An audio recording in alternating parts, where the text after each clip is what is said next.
Cold steel clamped around Denise Carter's wrist before the slap even landed. The boutique fell silent in that ugly, sharp way people recognize trouble before they decide whether to watch or run.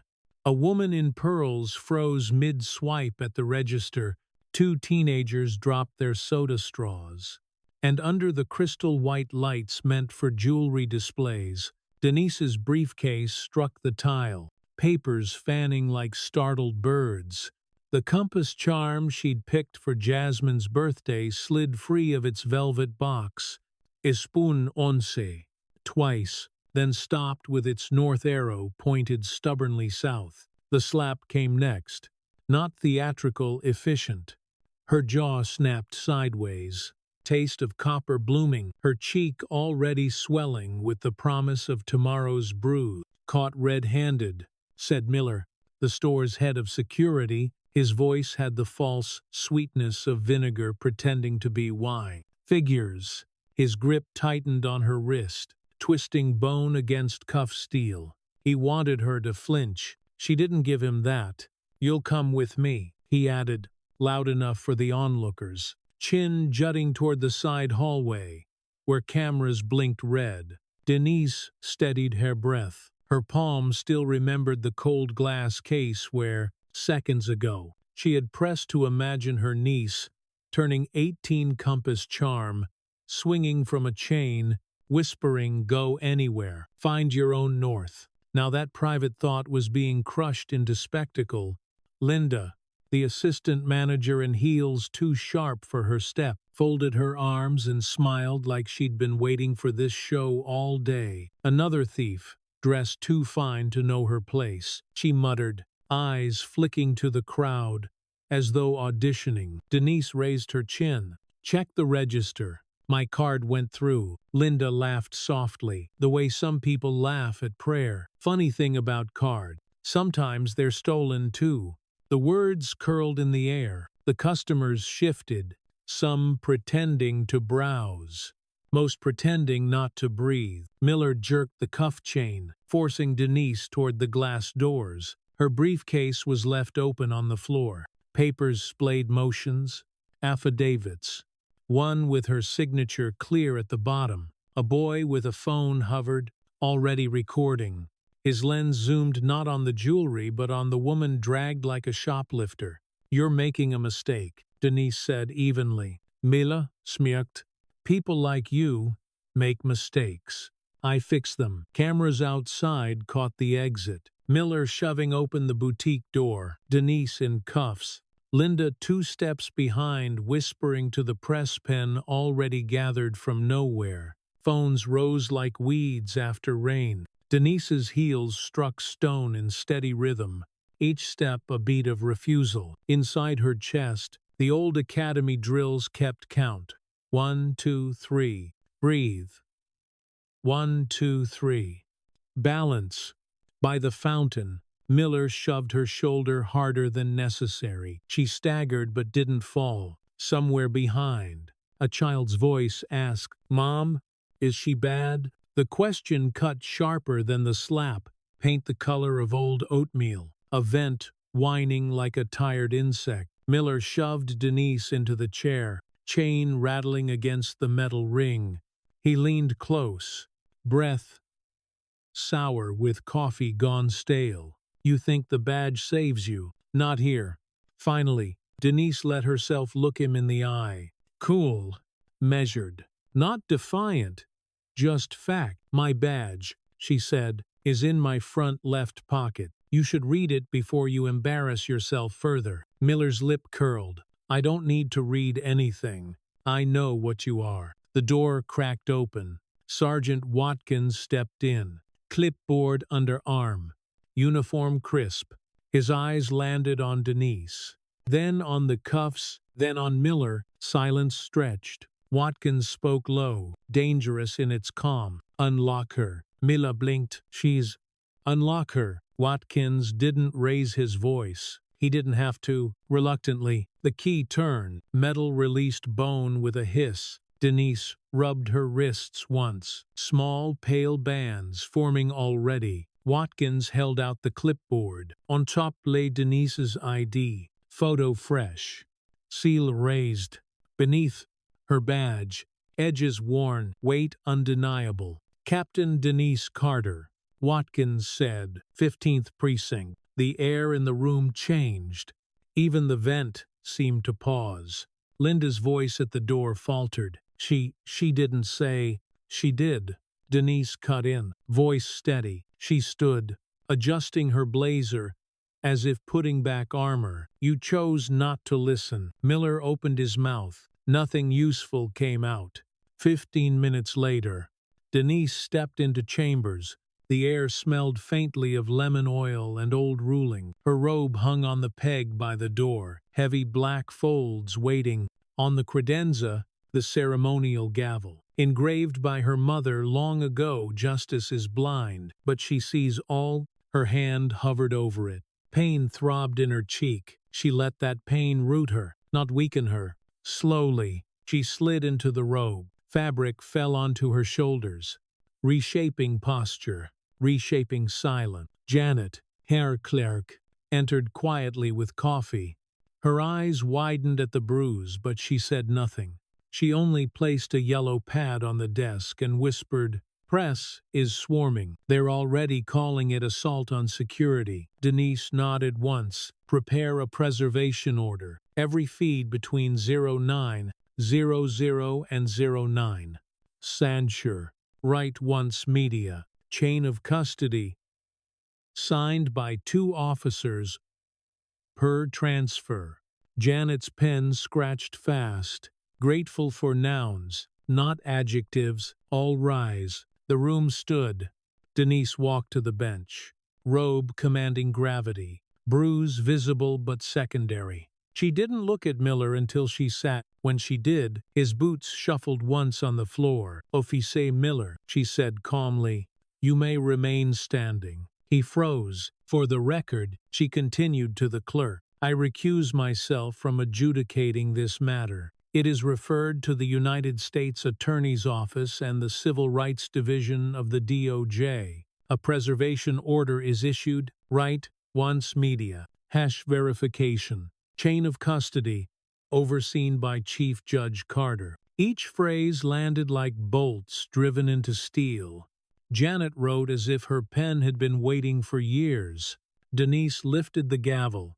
Not heavy, but final. She struck once. "Court is adjourned."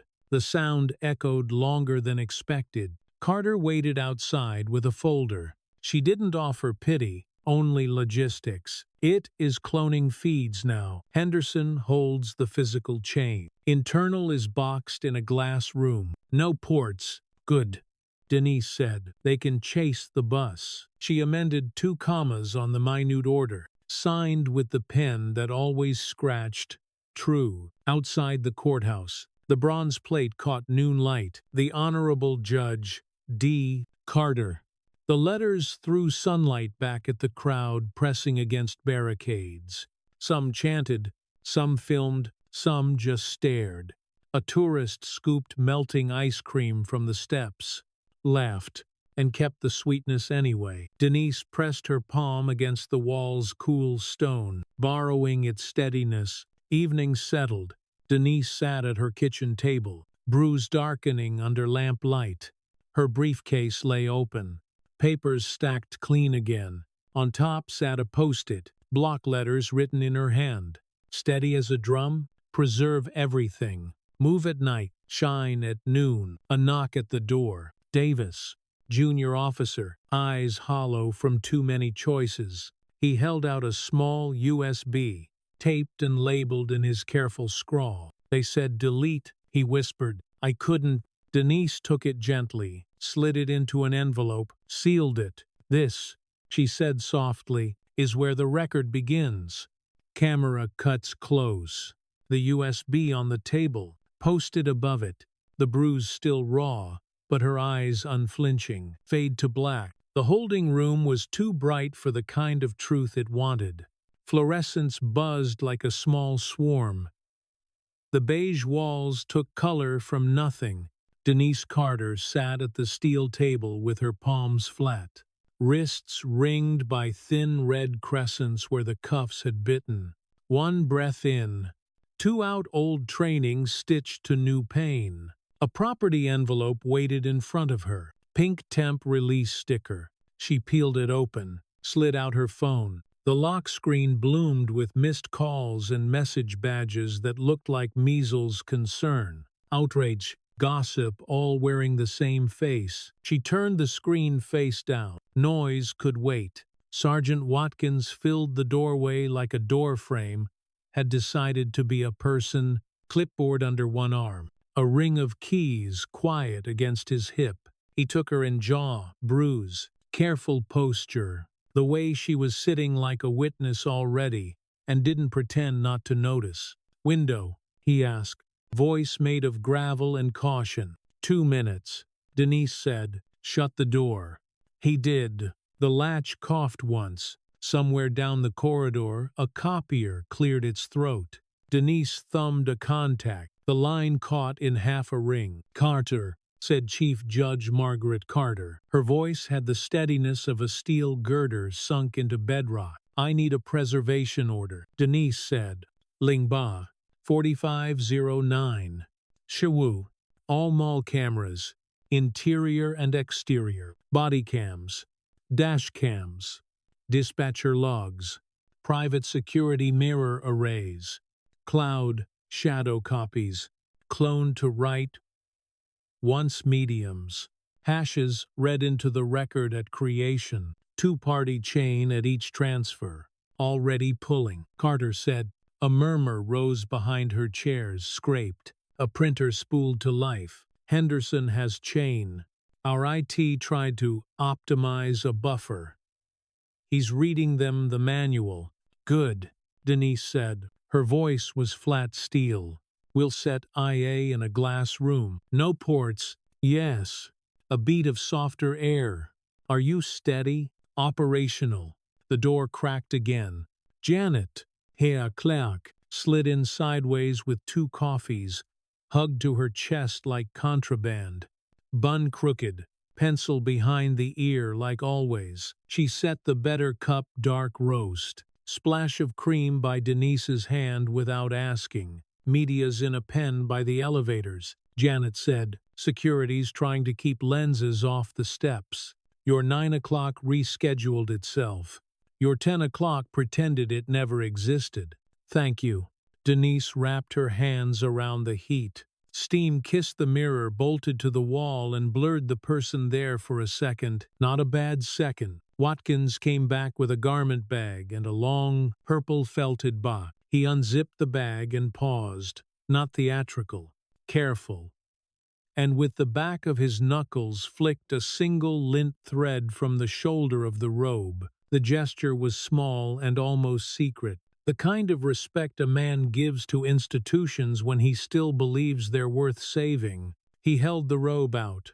Denise stood, slid out of her blazer, and let the black cloth descend. Gravity did the rest. It settled like a storm that had chosen a shape. In the box, Watkins said, softer. He opened the lid. The gavel lay in its cradle. Walnut darkened by years, the engraving crisp. Justice is blind, but she sees all. Denise lifted it, felt the grain catch her pulse. Next to the gavel, Janet had placed a small, scuffed USB in a clear evidence sleeve. Davisext, scrawled in navy ink, it looked fragile beside the symbol that could bring a room to heal. Gavel and thumb drive the country's 2 kinds of power, sharing 6 inches of felt. How should I style you when we walk back in? Watkins asked. The Honorable Judge Denise Carter, presiding. It changed the way he stood. Yes, Your Honor. Janet slid a typed order across the table, language tight and polite. Denise read the first page, then uncapped a pen and sliced a line through worm media. In the margin she wrote, Blockney, write once, spelled out, don't let sloppiness become an accomplice. She initialed, passed it back. Janet's mouth twitched, half admiration, half relief. She retyped the line on the spot. The clack of keys a practical hymn. Anything else? She asked. Add, no live deletion permissions granted to vendor staff, and all audit logs duplicated to court storage at creation. Janet typed, done. They formed a column in the hallway. Watkins first. Clipboard held like a banner. Janet to Denise's left, with her yellow pad and the newly inked order. A deputy trailing, hand to radio. The corridor smelled of floor wax and lemon oil, the ancient perfume of bureaucracy. They entered. The courtroom rose. Even the hum of the fluorescents dialed itself down. Judge Harrison stepped aside with visible relief. Denise took the bench, and the air changed. It always did when a robe sat where the robe belongs. She did not look at Rains. The room told her enough. The sullen set of shoulders, the stillness that tried to read as control and landed as calculation. On the record, Denise said. Her voice carried without having to try. This court orders immediate preservation of all recordings, logs, mirrors, and backups from Greenwood Mall, and responding units within the time window of 08:45 through 09. Shawu. Copies shall be made to write once media, SHU 56 hash values, read into the record at creation. Chain of custody requires 2 signatures at each transfer. Janet's pen ran to keep up. This matter is referred to Internal Affairs and the U.S. Attorney's Office. I am recused from adjudication. The supervising judge will assign out no ex parte contact from any party with court personnel regarding substance. Do you understand? Heads nodded, some reluctantly. The court is in recess, she said. The gavel fell once. It sounded like a door locking behind a bad idea. Back in the corridor, Chief Judge Carter waited with Henderson and a banker's box already half full of labeled sleeves. Carter's eyes had the shine of a woman who had just wrangled 6 offices without raising her voice. Mall footage cloned, she said. Write once, spelled out. Hashes red. Henderson has the first chain log. Their vendor tried to push a temporary cache. He stared at him until the man remembered he had a supervisor. Henderson handed over a sheet. The columns were square and neat. Denise ran her finger down the times, then stopped. Where did this label come from? She asked. Henderson followed her finger. A subentry. Crystal's manager, incident, summary, Linda H. Beneath it, officer narrative, J. Rains.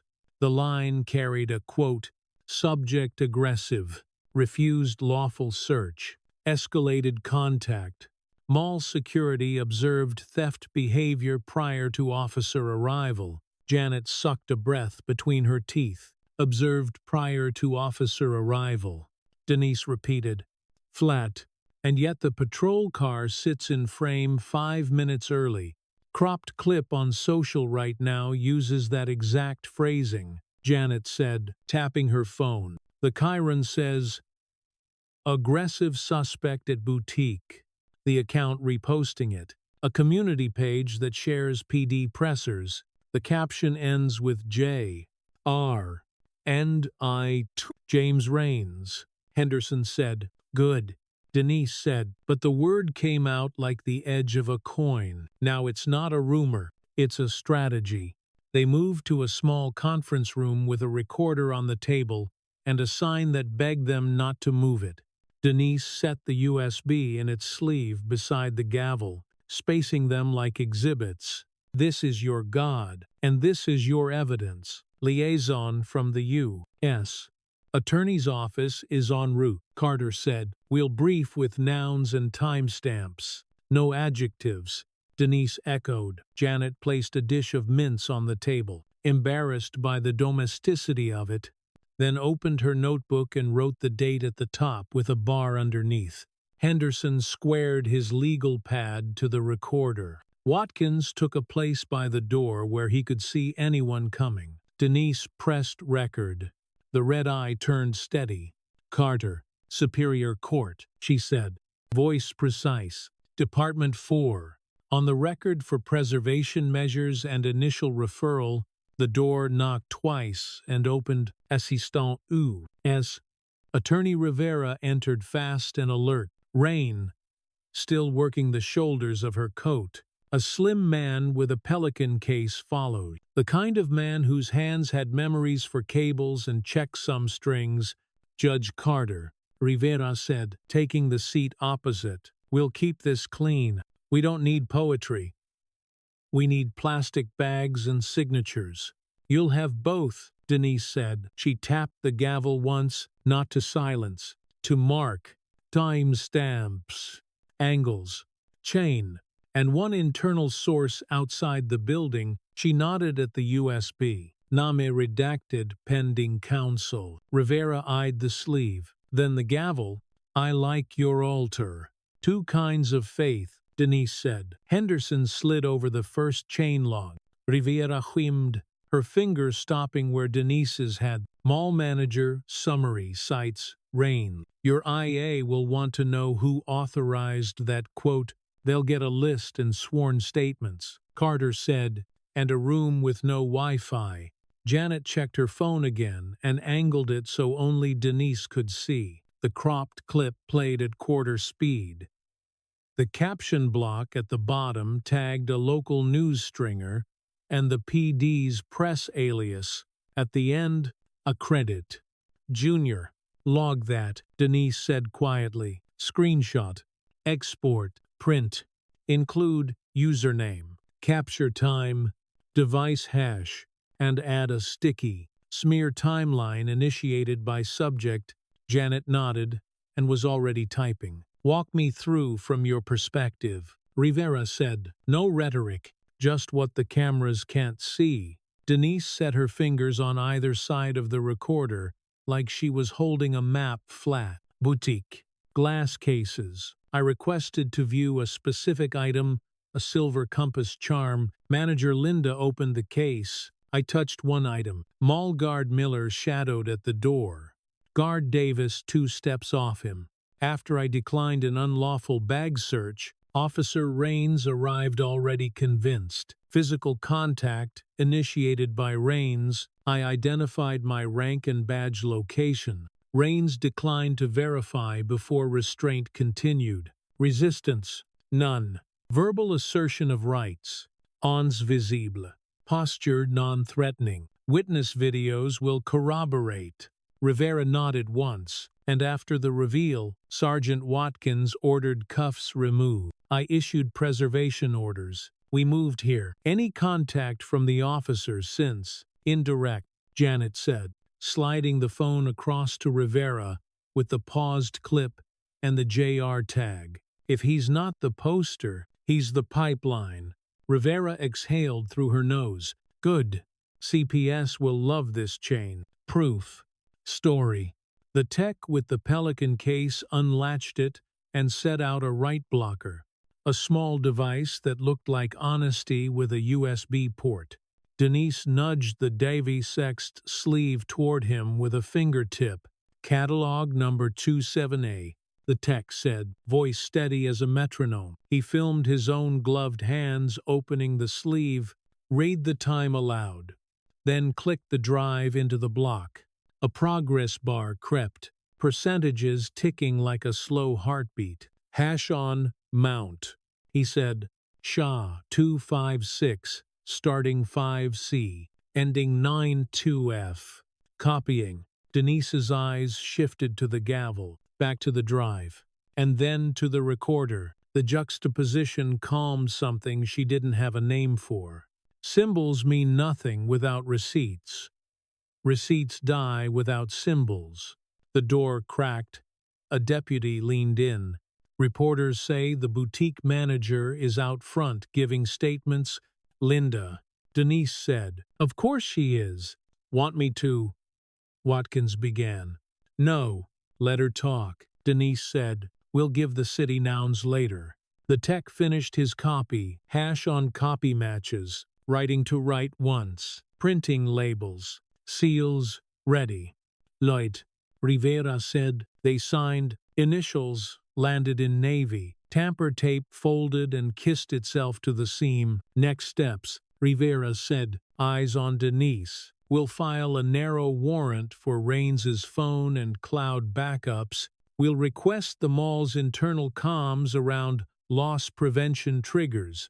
You'll be asked to testify to process, not substance. We keep you on the wall, not in the fight. For now, Denise nodded. Understood. Also, Rivera added, you have a public story problem. The cropped clip is moving. We anticipated, Carter said. Not a press conference, Denise said. A transcript. Reproducible facts. We put the preservation order and chain steps online names, redacted where appropriate. Boring survives. Rivera's mouth tipped. Boring is undefeated. A knock with urgency. The door opened to a young officer flushed from the run. Your Honor Mall vendor attempted to consolidate cameras. Henderson stopped it. We need your signature on the contempt warning drafted for the vendor lead. Denise stood. Watkins was already holding out the pen. She read the single paragraph clean and sharp and signed. Spell their name right, she said to Janet. People behave better when they see their whole name under threat. Janet nodded, amused and grim at once. When the door shut again, Watkins didn't move from his post. He reached into the garment bag pocket and produced a small lint roller, gave the robe one careful pass at the sleeve and shoulder, then tucked the roller away like a man hiding a kindness. Denise pretended not to see, and let the gratitude sit unspoken where it could breathe. Sergeant, Rivera said, glancing at him, I appreciate your pace. I like rules that like us back. Watkins said, it was the closest he got to poetry. The recorder blinked steady. The drive in its right one sleeve cooled on the table. The gavel lay the way. Mountains do, looking like they've never moved, even when they have. Janet's phone vibrated again. She silenced it. Read. And looked up. The cropped clip was posted from an account managed by a PR subcontractor that does work for Greenwood Holdings. She said, their website lists loss prevention strategy as a service bullet. Guess who shows up in a gallery photo? Linda, standing with a group at a ribbon cutting. Raines 2 people away. Henderson swore so quietly it could have been a prayer. Lo, it, Denise said. Screens. Source. Who is? Capture hash. Time. And mark it as smear-coordinated, not inference labels. Dates. Rivera checked her watch. We're moving to seize Wilson's device counsel liaison tied to the mall. We'll need you to deliver the IA copy personally. Then stay out of their room. Copy, Denise said. Watkins opened the door. The corridor smelled of toner and rain tracked in on shoes. Denise gathered the gavel, the order, and with the side of her hand, nudged the Davisexed sleeve half an inch closer to the recorder, a private habit of making evidence share the same air as the record. They walked the small parade again. Elevators blinked their dumb patience. A reporter's voice rose and fell beyond the security line, like weather pretending to be human.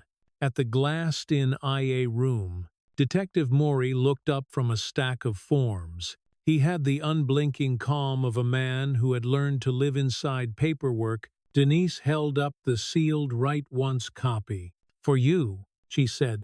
Log begins here. Please don't love acronyms today.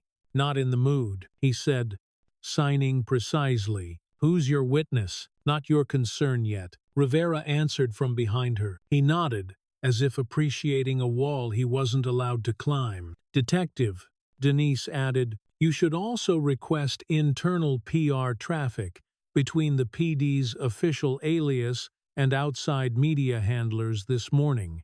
Keywords, boutique, aggressive, refused. You'll find more than you'd like. He met her eyes a fraction too long. Duly noted. They stepped back into the hall. The building carried its own weather-wet coats, old coffee, the persistent citrus of lemon cleaner trying to be hope. Judge, Rivera said, "We'll move on, Wilson. You go home. Do not answer calls from numbers you wouldn't sign for. If they ring your bell, you ring Ors Luder." Denise nodded. Understood. Watkins escorted them to the security line. Cameras tried to lean over, and the rope held. He dipped his head toward Denise. Just once acknowledgement, not comfort.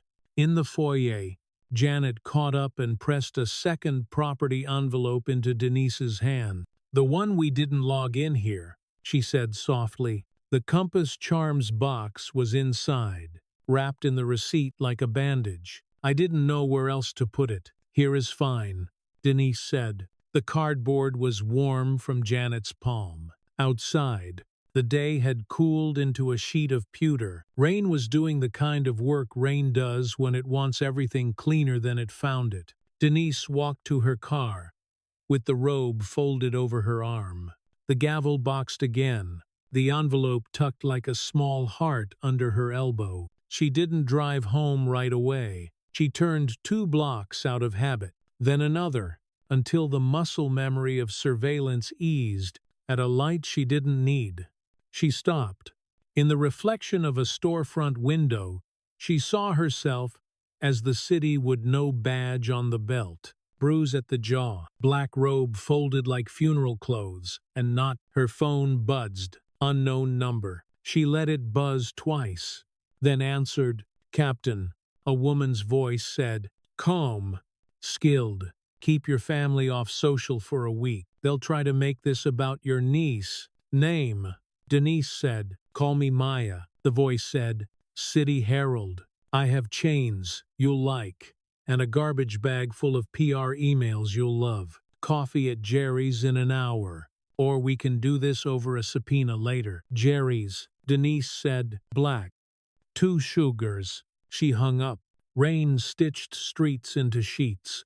She parked under a maple that the season hadn't forgiven and let the car's tick-tick cooling fill the quiet. In the passenger seat, the purple felted box and the property envelope lay side by side. The gavel, the compass, authority and direction. Neither of them enough alone. She carried them upstairs like you carry a sleeping child and a fragile gift at once.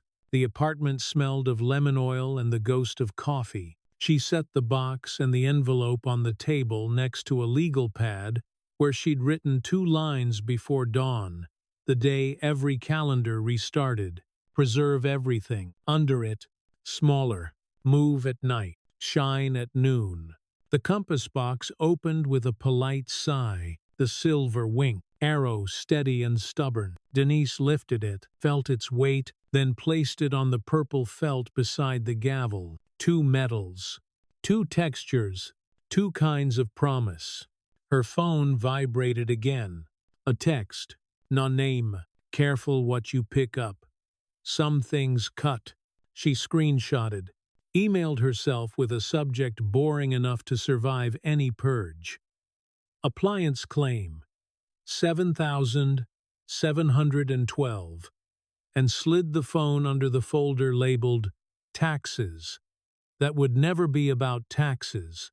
On the counter, next to the sink, a small lint roller stood where Watkins would have approved of it. Denise smiled despite the day, and rolled 1 pass over the robe's shoulder. Evidence. But for dust, she looked at the compass, at the gavel, at the USB in its sleeve with Davisext in navy, and felt the room steady around the triangle.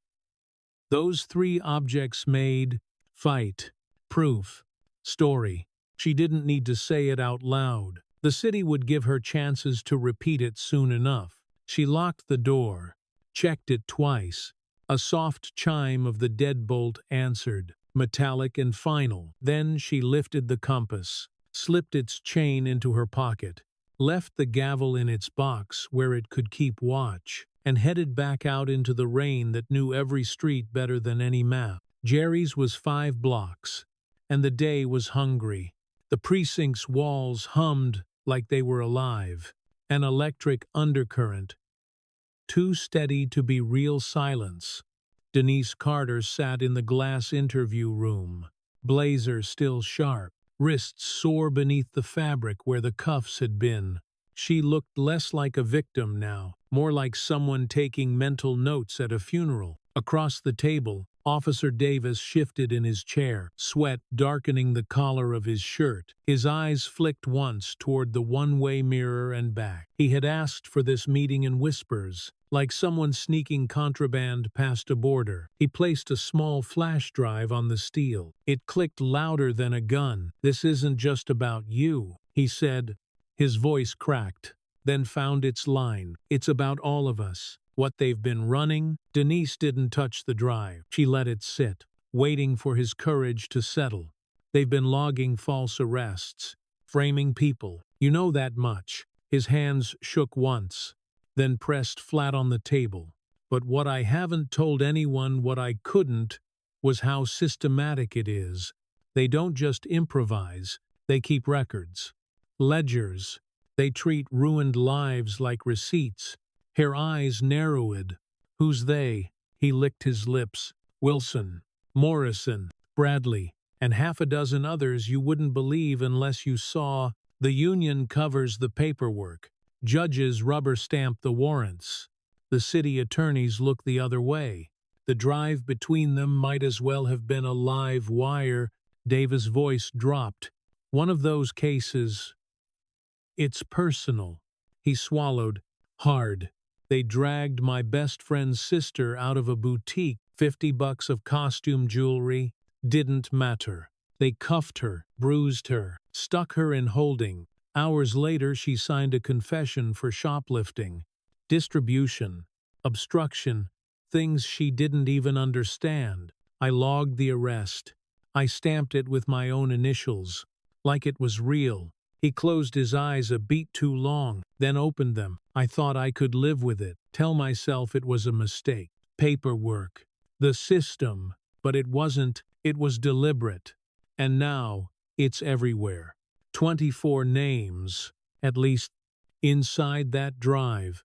Maybe more." Denise leaned forward finally, palms flat, her voice a steel whisper. "And you're ready to burn your badge for this." He looked up, meeting her eyes for the first time, his jaw set, the tremor in his hands stilled. "I already did the second I walked in here." The silence stretched taut. Denise reached out, slid the drive across the table. It felt absurdly light in her palm, as if weight didn't belong to plastic but to truth. "Then we start here," she said. The lights in the conference room buzzed overhead, casting shadows sharp enough to cut. Maya Rivera stood at the whiteboard, grease pencil in hand, drawing a spider web of names and arrows. She'd sketched for an hour, and still the map looked incomplete, like a city grid missing half its streets. "Here," she said, circling 3 names, "Rains, Miller, Linda. They're the foot soldiers. They make the arrests, plant the dope, call it in like routine." She drew another cluster higher. "Wilson signs off. Morrison writes the reports. Bradley backs it with fake witness statements. Lines connected outward, like vines. From there, the DA's office processes without blinking. Judges move cases through the docket like cattle. Defense attorneys don't fight. Most of them are on the take or too swamped to notice." The web sprawled wider, reaching into corners of the board until there was barely white space left. Denise watched from the head of the table, arms crossed, blazer crisp against the chaos. Her expression gave nothing away, but her pen tapped a slow rhythm against the legal pad in front of her. Maya dropped the pencil finally, breathless. "It's not random. It's not sloppy. It's structured." She gestured at the mess of arrows. "It's a racket. They built an economy on false arrests, quotas disguised as crime prevention, and we're standing in the middle of it." Davis sat near the end of the table, staring at the board like it was a nightmare drawn in crayon. His knee bounced under the table, but he didn't look away. They don't even hide it, he said softly. They log everything. Times, names, charges, signatures. I've seen the files. That drive has some of them, but not all. Denise's eyes flicked to him. So where are the rest? On servers, he said, buried under layers of innocuous cases. Traffic stops.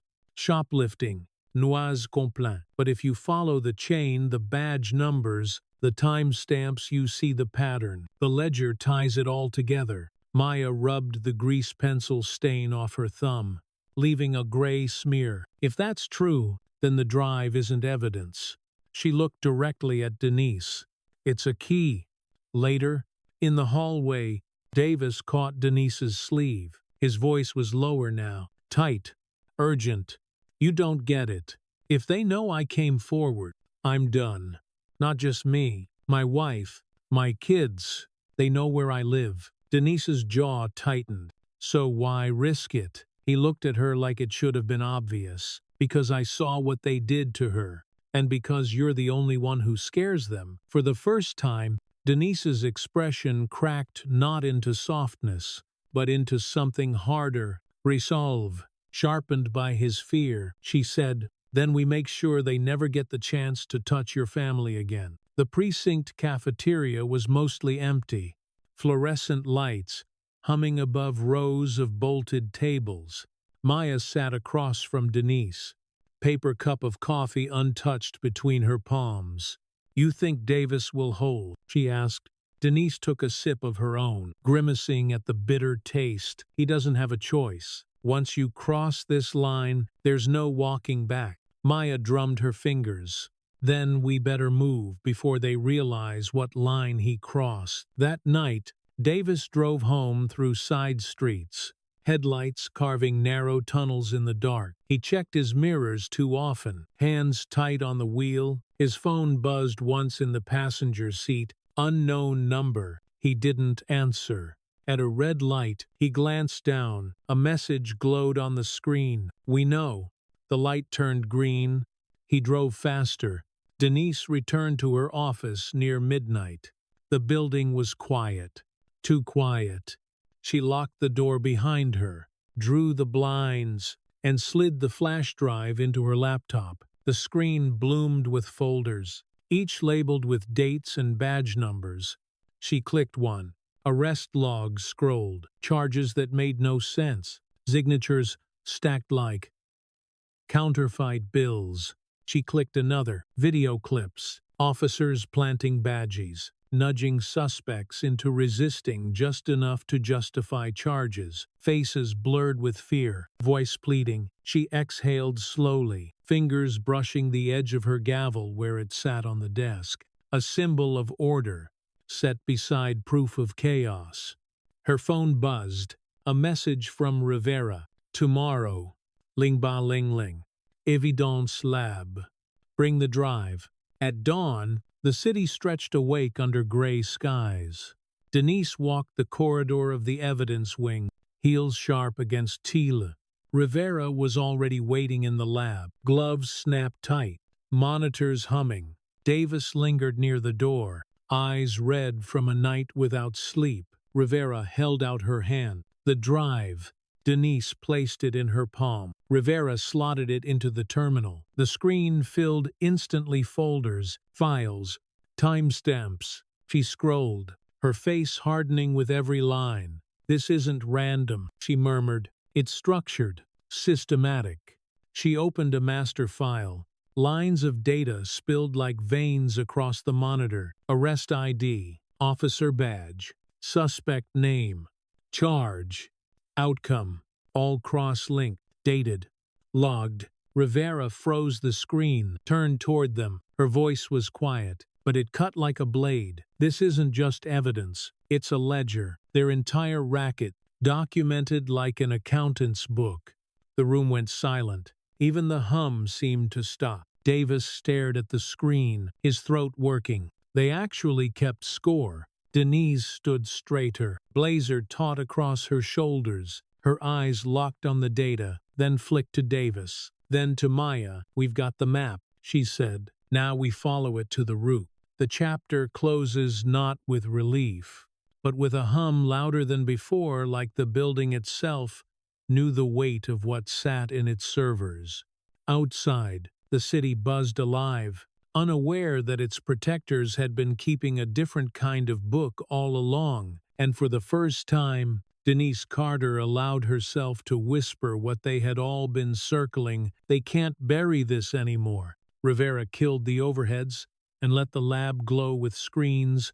The room smelled like cold plastic and printer heat.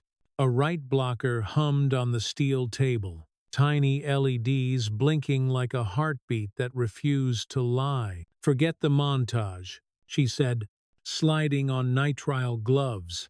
"We go straight to ugly." The analyst, a kid with calm wrists and a buzz cut, eased Davis's drive into the dock. A checksum waterfall scrolled. On the center monitor, directories, Bloomid dates, camera IDs, and a folder named NH. Pipeline, like someone had stamped guilt with a label maker. Rivera pointed. "Open that." Rows of entries populated. Arrest, ID, offense. Tag, service, fee, routing, act, it, fire. Note. The analyst scrolled. Numbers repeated like a drumline. They're ledgering service fees per arrest. Rivera said, voice flat. Money routes to 4 accounts. "Here, look." She tapped the screen. "One of those is the Police Benevolent Social Fund. Institutional skim." Silence took the room for half a breath. Denise leaned in. Hair reflection, hard eyes. New bruise floated over the spreadsheet like a forecast. The city was done ignoring. "Timestamp this view," she said. "Print 3, 1 to Walsh, 1 sealed to IA, 1 stays air gap." The analyst nodded. Printer spun up, spitting paper that smelled like truth made pulp. Rivera paged down. "Here's your motif. Greenwood incidents spike the week before council budget reviews. Offense tags flex to match the quota they want to sell." And she stopped, finger on a line, voice narrowing. Entry, the 21st of September 2023. Offense, larceny 2. Internal note. Price of silence. On. No one moved. "Who is that?" the analyst asked. Softer now.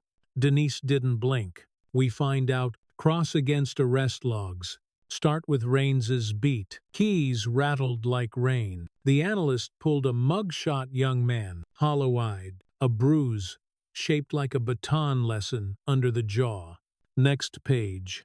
Plea. Next page. New Horizon contract fees stacked like Jenga. Rivera exhaled through her nose. This isn't sloppiness. It's choreography. A knock. Janet slid in with 2 deputies, 2 envelopes, and a face that had spent all its patience twice. "Sealed warrants granted," she said, passing over the orders. "Devices. Accounts. Premises. Judge Harrison wants clean chain and 0 speeches." Denise scanned the top sheet, crossed out the acronym WORM with a single line, and wrote, in block letters, "Write once, no excuses." She boxed the words, signed the edge. No shorthand, no slippage. Watkins shouldered in behind Janet with a garment bag and a wooden case. He set the case down like it had bones in it and, without theater, brushed a single thread from the robe before unzipping the bag. "How do you want me to style you when we walk back in?" he asked, eyes steady. "As the job," Denise said. "Not the headline. Copy," he said, and the word sounded like loyalty that had learned not to brag. Davis hovered at the threshold, cap in both hands. He looked older than the last hour should have made him. "You're either in or gone," Rivera said, not unkind. He stepped forward. The analyst turned the chain of custody log toward him, pen ready. Davis, pale and sweating, signed his initials onto the chain of custody log as though he were signing an execution order for men who once called him brother. Each stroke dragged across him like a blade. He didn't look up when the pen left the paper. He looked smaller and somehow truer. "Thank you," Denise said. "No decoration." The lab door cracked again. Maya slipped in with a compression wrap on her ribs and a grin she wasn't using. She lifted a manila folder like a trophy she hadn't earned yet. "Accounting sheets," she said. "Greenwood Holdings. Incentive targets tied to arrest counts." The memos whisper. The math screams. "Chain?" Denise asked. "Air-gapped on arrival," Maya said, tapping her cast. "Paper copy, kissed by a scanner older than dirt. Hash logged." "I brought boring pens." Rivera stacked Maya's pages beside the ledger screen. "Showtime. They built the tree fast." Greenwood loss. Prevention memos, mall security call logs.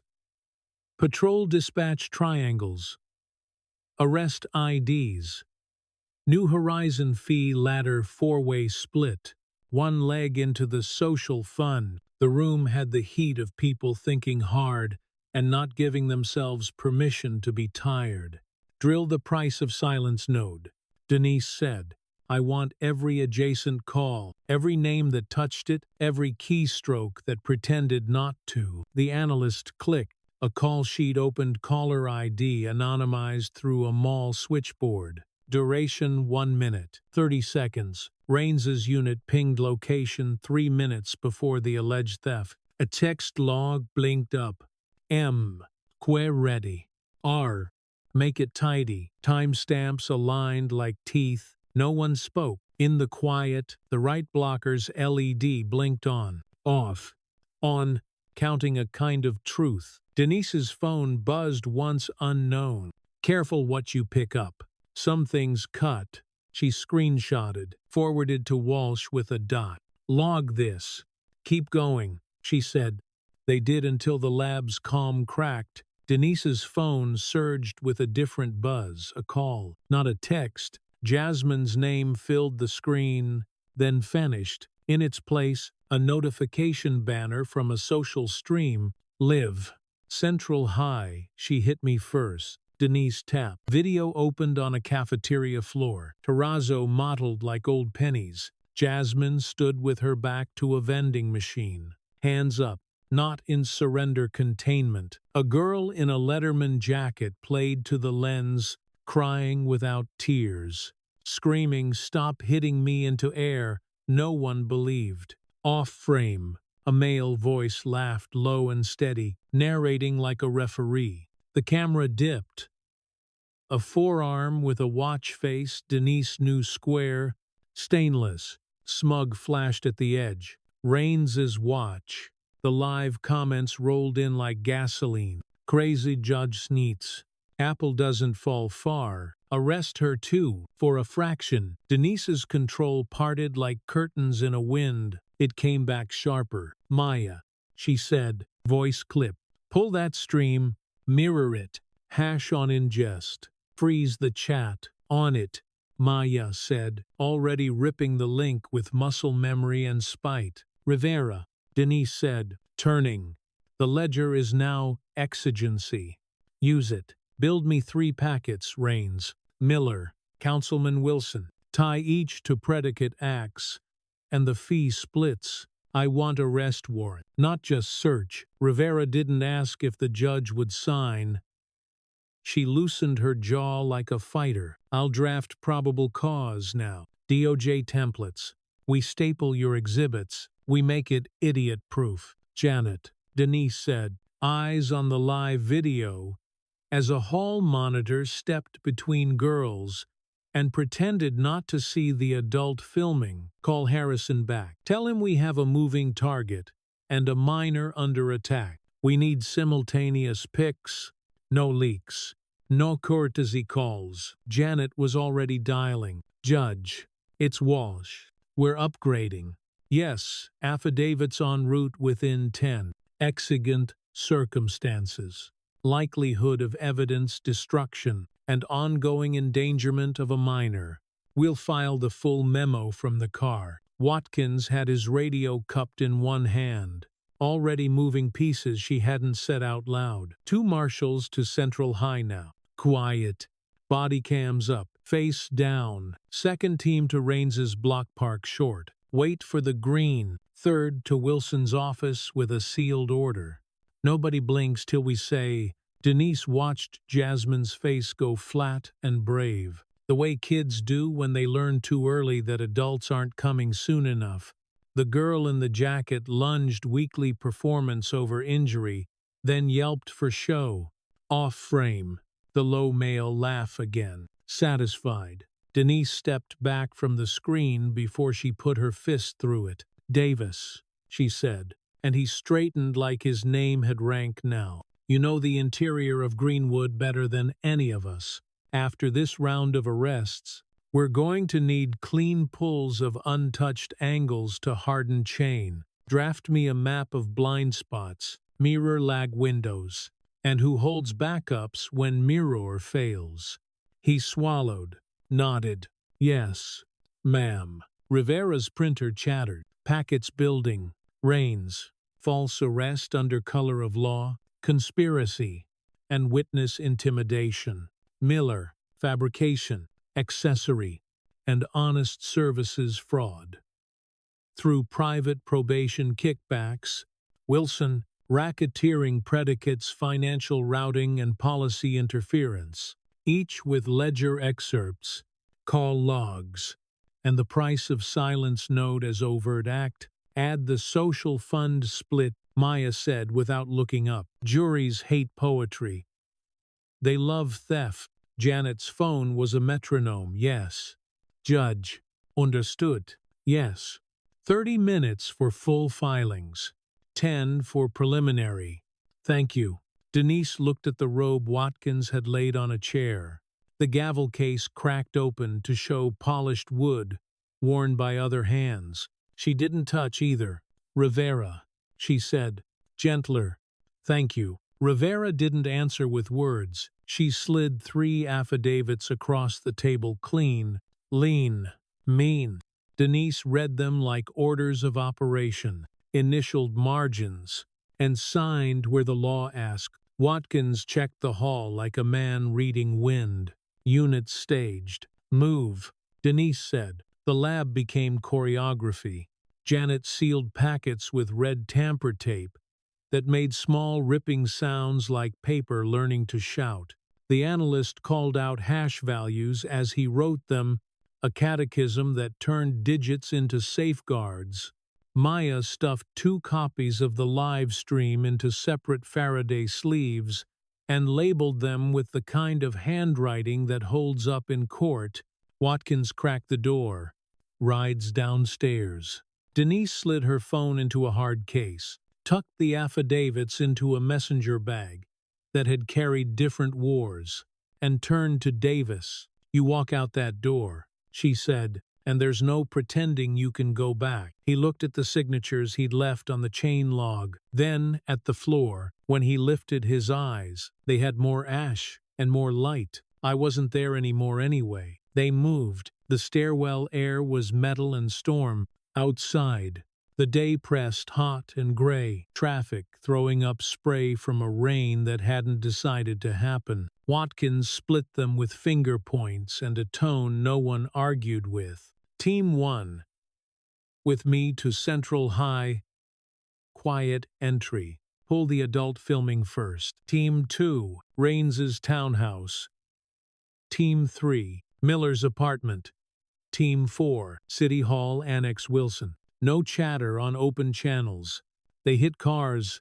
Rivera slid into the back seat of Janet's sedan, already updating language for a judge who liked verbs. Denise took the passenger seat, knees angled, phone live to Maya's mirrored stream. The camera image shook someone running, breath in the mic. A cafeteria table scraping tile like a scream. 2 minutes out. Watkins' voice crackled. Copy, Denise said. Make the phone your first artifact. If he reaches for it, he's reaching for evidence. Treat his hand like a crime scene. Affirm. Janet drove like a lawyer who refused to get there late. Lights, no siren. The city lifted out of the windshield brick glass. A bus sighing at a curb. A kid in a backpack practicing a crossover move on cracked concrete. Judge Harrison signed the arrest warrants. Janet said, fanning sealed copies without taking her eyes off the road. He'll hear arraignments by the hour. Denise didn't smile. Good. The school came up fast, low building, older than its excuses. Chain-link fence, trying to look useful. Watkins's car nosed to the service entrance. Two marshals bled out of the sedan and into the hallway with the practiced boredom of men who break up fights professionally.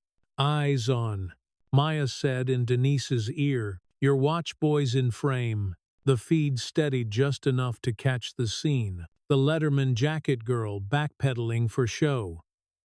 Jasmine, hands still up. A man half-angled behind a pillar, his phone high, recording like a hunter. Square, stainless watch. Reins. Suspended. Swagger. Intact. Move, Denise said, and she didn't realize till the word landed that she'd stood up in the car. Watkins was already there.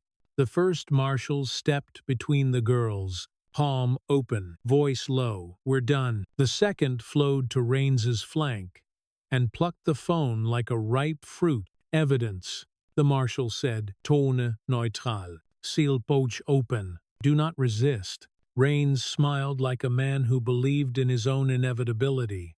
He kept smiling as the pouch swallowed the phone and the seal closed with a neat stick. The smile faltered at the click. He hadn't expected the cuff pre-fit in front. Transport standard. Applied without flourish. James Rains, the marshal said, the way you recite a recipe you could make asleep. You're under arrest for obstruction, conspiracy, and intimidation of a witness. Rains turned his head, looking for a camera that loved him. He found Denise instead, the side view through a windshield, a face that didn't blink. His smile broke all the way. Hold, Watkins said into his mic. Team 2, go. Across town, a knock. Then a door smacking chain. Police with a warrant. Silence.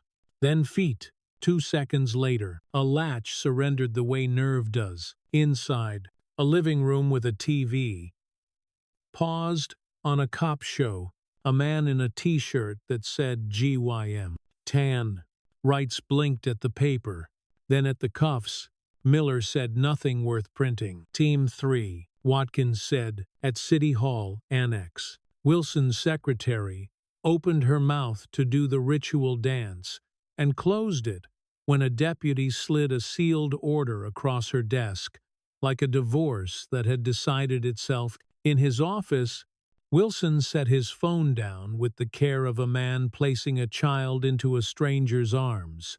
The Faraday bag took it. The seal kissed shut. Chain, the deputy said, and Wilson initialed without looking at what letters were coming out of his hand. Back at Central High, the cafeteria smelled like dish, steam, and teen perfume and trouble. Jasmine's eyes found Denise through the glass, and for a breath, the world took a knee. You're okay, Denise mouthed. Jasmine nodded once. The bravest thing. Inside, the marshal read Rains his rights with the same respect given to men who had never learned how to deserve any. The phone lay in its silver coffin on a table nearby. Zeal number handwritten. Time spoken into a body cam that would outlive everyone's patience. Let's pack the scene, Watkins said. 2 statements. Jasmine and the young lady who cried wolf. Names. Times. Video angles. We logged the watch face too. He's vain. Vanity's a chain. Denise exhaled for the first time since the live notification hit. Janet tapped the warrants against her knee like a rhythm line, finding itself. Wilson will scream about overreach. Let him, Denise said. Overreach is what he bought. They rolled back to the courthouse. As the afternoon turned the city, the color of coins that had been in too many pockets. In the annex lab, Rivera already had a second screen up side by side, the ledger's price of silence entry and Raines's text with the same date stamp. Below them, the live capture frozen on his watch at the edge of the frame. Pictures clean, she said. We tie the system to the man, to the moment. And the social fund split makes it a city problem, not a lone wolf romance. Good, Denise said. Package it for Harrison's 5 o'clock. Then duplicate the packet for DOJ. We don't trust one building with a fire this size. Davis hovered again, eyes on the frozen frame of Raines's watch. He laughs like that, even when no one else is in the room, he said to no one, and the sentence made the lab colder. Rivera slid him a legal pad. Your blind spot map. He started drawing surprisingly neat block letters, labeling halls, domes, mirror lags, asterisks where radios went deaf. His hand shook once, then remembered why it couldn't. The analyst called from the ingest station. Judge wants device surrenders.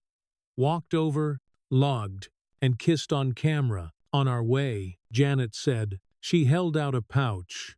Denise. They crossed the sky bridge to the courthouse.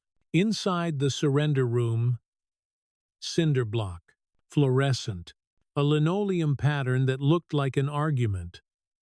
An evidence tech, with calm hands filmed gloved hands cutting seals, reading serials, writing hash strings big enough for a back row. The room's boredom felt like safety. People's Exhibit 1A. The tech intoned, mobile device seized from Raines at Central High at 14:39 hour. Chain intact. Denise watched the numbers roll and thought of the compass charm on boutique tile, its arrow stubborn for south. She pulled breath in through her teeth. Let it leave slower. Control isn't a speech. It's a habit. When it was done, when the seals were kissed, and the logs stacked, and the paper made its small mountain, Janet turned to her. Press is outside, she said. They can smell paperwork. No microfones, Denise said. Not from us. We'll try it in court. The work is the message. Janet nodded, pleased like a teacher who'd heard her student decline the wrong candy. Back in the lab, Rivera had built a slide. A jury could love without knowing why. 3 columns. Plan the mall memos. Practice the call logs and body cams. Payday the ledger splits. At the bottom, the social fund account number in font size, large enough to shame. Good, Denise said again, the words small and full. Her phone buzzed. Harris. IA tomorrow. 9. I'm bringing the memo. She typed back, bring yourself. Let the memo follow. On the far monitor, a paused frame of Jasmine's live stream held the cafeteria at a stutter. Her hands still up, chin still level. Denise let herself look at it for 1 full second. Then she turned to the work. Rivera, log the price of silence victim status, she said. If he's still in the probation loop, we move him to the front of the line for review. Already flagged, Rivera said. And I sent the ledger slice to Walsh with a subject line boring enough to survive a purge. Maya leaned on the doorjamb, watching the room tie knots lawfully. You know, this is the part where they smear you twice as hard. Denise picked up a pen, wrote on the corner of a legal pad, move at night, shine at noon. She underlined it once, not twice. They can smear, she said. We'll file outside. Thunder finally found its sound. The building shivered in that small way old buildings do when weather remembers them. Watkins stuck his head in, damp at the edges, eyes bright, with the satisfaction of clean procedure. All 3 are booked, he said. Raines tried a smile. It didn't take. Wilson's counsel requested a later time. Harrison gave him an earlier one. Good, Denise said, and this time she let the word be a knife. Janet gathered the packets for 5 o'clock. We'll walk these to the grand jury anteroom. Quiet door. No parade. As they moved, Davis stayed back a step. He looked at the log one more time, at his initials written like thin truths, then at Denise. "Does this ever stop feeling like turning on your own?" he asked. "No," Denise said. "It starts feeling like turning toward the right thing." He nodded, something unclenching in him without letting go. "That'll do." They stepped into the corridor's dry hum. Overhead, the lights flickered once and decided to work. Down the hall, the courthouse clock ticked a red second hand forward in stubborn, even bites. Denise squared the robe bag under her arm without opening it. The gavel case was light in her hand, heavy in its meaning. There'd be time for theater later. Now, there was paper. Now, there was chain. Now, there was a city learning how to look at itself without flinching. "Let's go make 5 o'clock honest," she said, and the building seemed to nod. Rain slicked the city in a dull silver, as if the streets themselves had been polished for judgment. Denise sat in the back of Janet's sedan, messenger bag pressed to her knee, the smell of toner still clinging to the warrants. Ahead, Watkins's convoy peeled toward Central High.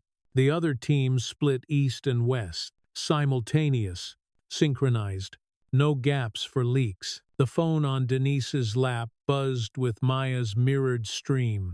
Jasmine's cafeteria fight had ended, but the feed replayed in endless loop on social channels, hashtags multiplying like spores. Judge Carter's niece, "Apple doesn't fall far," systemic rot. The words weren't just smears, they were weapons, aimed to crack her before the law could bite back. Denise forced herself to breathe once, slow. Then she opened the warrants. The seals glistened like wounds stitched in red tape. She thought of Davis signing chain of custody like an execution order for men who once called him brother. That blade had cut him in two, it would cut her. 2. Watkins' radio crackled. Marshal 1. In position. Visual on Rains. Visual on Minor. Denise leaned forward. "Treat Jasmine like a victim, not a suspect. Every frame counts." "Copy," the voice replied. Taut. Inside Central High, the cafeteria reeked of bleach and pizza sauce. Teachers corralled students with desperate authority, their voices thin against the flood of chatter. Jasmine sat on a chair now, arms crossed, chin up, eyes red, but unbroken. Rains loitered near the vending machine. Phone gone, wrists cuffed, but smirk intact. He murmured something to a uniformed ally, a patrol officer who'd slipped past with a badge and no orders. Watkins stepped through the crowd like a blade through cloth. "Officer, out. You're not assigned here." The uniform sputtered. You were nothing. Out." Watkins's tone made air itself comply. Denise arrived seconds later. The hall hushed as if the building knew her. She knelt beside Jasmine, touched her niece's wrist. "You hurt?" "No," Jasmine whispered. "Just humiliated." "You stood your ground. That's strength." Denise glanced up, caught every phone lens, still pointed their way. She raised her voice, level, professional. This minor was targeted in a staged provocation, tied to an ongoing federal corruption case. She will not answer questions without counsel. The lenses caught it. The message went live. Truth planted itself like evidence. Jasmine's fingers gripped Denise's hand. Just once, then she let go. Her chin still stubbornly high. Across town, Team 2 rolled up on Rains's townhouse. Rain pattered off Kevlar vests. Boots splashed against gutters. "Warrant," the lead deputy called. A chain rattled. "Silence. Breach." The door frame splintered. Inside, sports memorabilia littered the walls. Shelves stacked with arrest, trophies, mugshots printed, signed in Sharpie, like grotesque baseball cards. In the back bedroom, a safe beeped angrily against tools. They cracked it. Inside, cash bundles, USB sticks, and a watch identical to the one he wore at the school. Vanity made evidence neat. Team 3 found Miller on his couch. TV paused on a police procedural. His laptop screen glowed with open spreadsheets. Arrest quotas against revenue charts. Highlighted cells labeled shortfall. He barely protested as cuffs clicked. "It's all paperwork," he muttered. But his face was the color of milk left in sun. At City Hall Annex, Wilson's office was darker. Papers stacked in geometric towers. A desk drawer held 2 phones, both encrypted, both already mirroring to Greenwood servers. Forensic techs yanked the cord, bagged them, read hashes aloud. Wilson signed chain logs with shaking hand.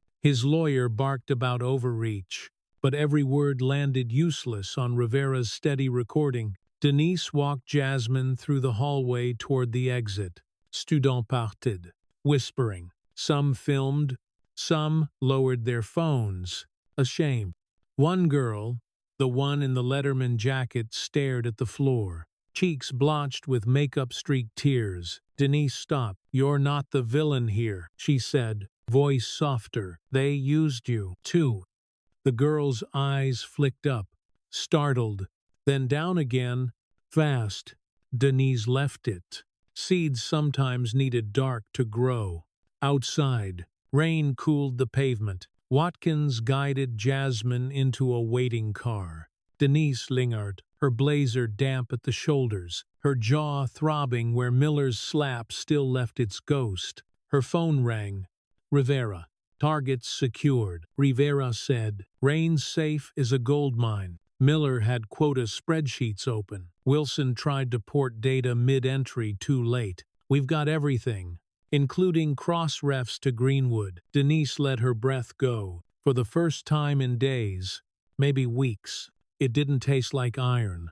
"Good," she said, but then Rivera's tone shifted. "Denise, there's something else." "What?" "The ledger isn't just a record. It's active. Scheduled arrests next week, next month. They've mapped targets in advance. Vulnerable communities. Juvenile quotas." Denise closed her eyes. A gust of rain hit her face. "Sharp, send me the file. It's big. Thousands of names." Rivera posed, some flagged with red tags. "One of them is Jasmine." Denise's heart locked. "How?" "Someone cued her ID from the fight. They planned to fold her in." The phone slipped in her grip. She caught it before it fell. "Then we end it faster." Back at the lab, Rivera pushed affidavits through DOJ portals. Davis drew blind spot maps on legal pads. His hands steady now. With the clarity of betrayal embraced, Maya scrubbed social feeds, tagging disinformation bots seeded by Greenwood. Denise returned, robe draped over her arm this time. Not to wear, but to signal. She spread the warrants and ledgers across the table. "They came from my family," she said, voice raw but resolute. "That makes this systemic and personal. No one here leaves until every target is on paper. Greenwood's accounts, council contracts, the social fund. I want a picture so clear the grand jury can't look away." The team bent to the work. Printers whined, pens scratched. Outside, thunder rolled again, closer. By midnight, 3 men who had treated law like a business model sat in holding cells, stripped of their phones, their watches, their smirks, evidence stacked against them in sterile boxes, chain logged, hash verified, airtight. But Denise didn't sleep. She sat at her desk, Jasmine's compass charm in her hand, the ledger on her screen, its names glowing like unhealed wounds.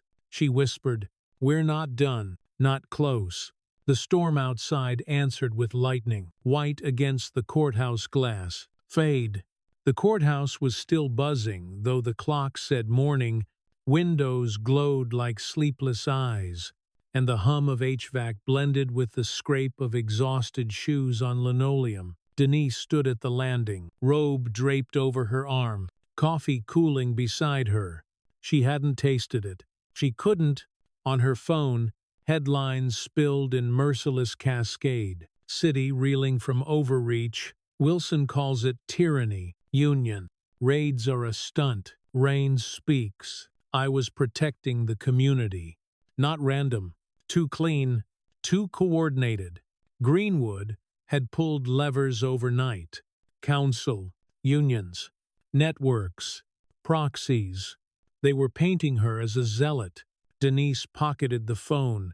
Let them try, she whispered. But even as she said it, her hand brushed the compass charm in her pocket, and she knew the storm had only begun. Walsh gathered them in a windowless room, where stale donuts sat ignored on a tray. Rivera had dark crescents under her eyes. Maya cradled a laptop like a shield. Davis tapped his pencil, tapping harder than writing. Watkins stood by the wall, arms folded. Janet sat at the far end, fingers tight around her pen. Walsh started. The council's screaming, unions threatening mass walkouts. Wilson's lawyer filed for unlawful detention at 2 a.m. Press is circling like sharks. His eyes cut to Denise. This isn't just law anymore. It's politics. Denise didn't blink. Then we do what law does best. Build cases. Clean. Irrefutable. Politics will have to follow. Maya leaned forward, hair in her face. They're running a bot farm. Hashtags with Jasmine's name attached, calling her violent. Every feed I scroll. Another clip cropped to make her look like she threw the first punch. Denise's jaw tightened. Not our lane. Maya's voice sharpened. It is mine. Narrative is evidence. The ledger proves system. Their smear campaign proves motive. Capture both, or we lose the jury before trial starts. Walsh scowled. Careful. Juries hate spin. They hate liars more. Maya snapped. The silence that followed wasn't disagreement.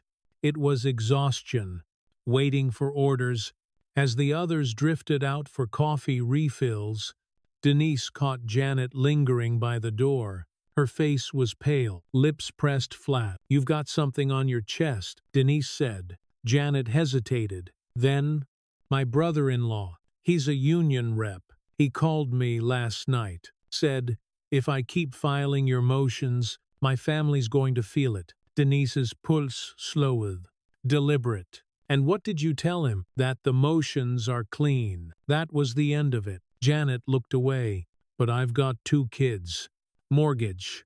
I can't. Denise rested a hand lightly on her shoulder. If you need to step back, I'll understand. But tell me now. Janet's eyes shone. Step back.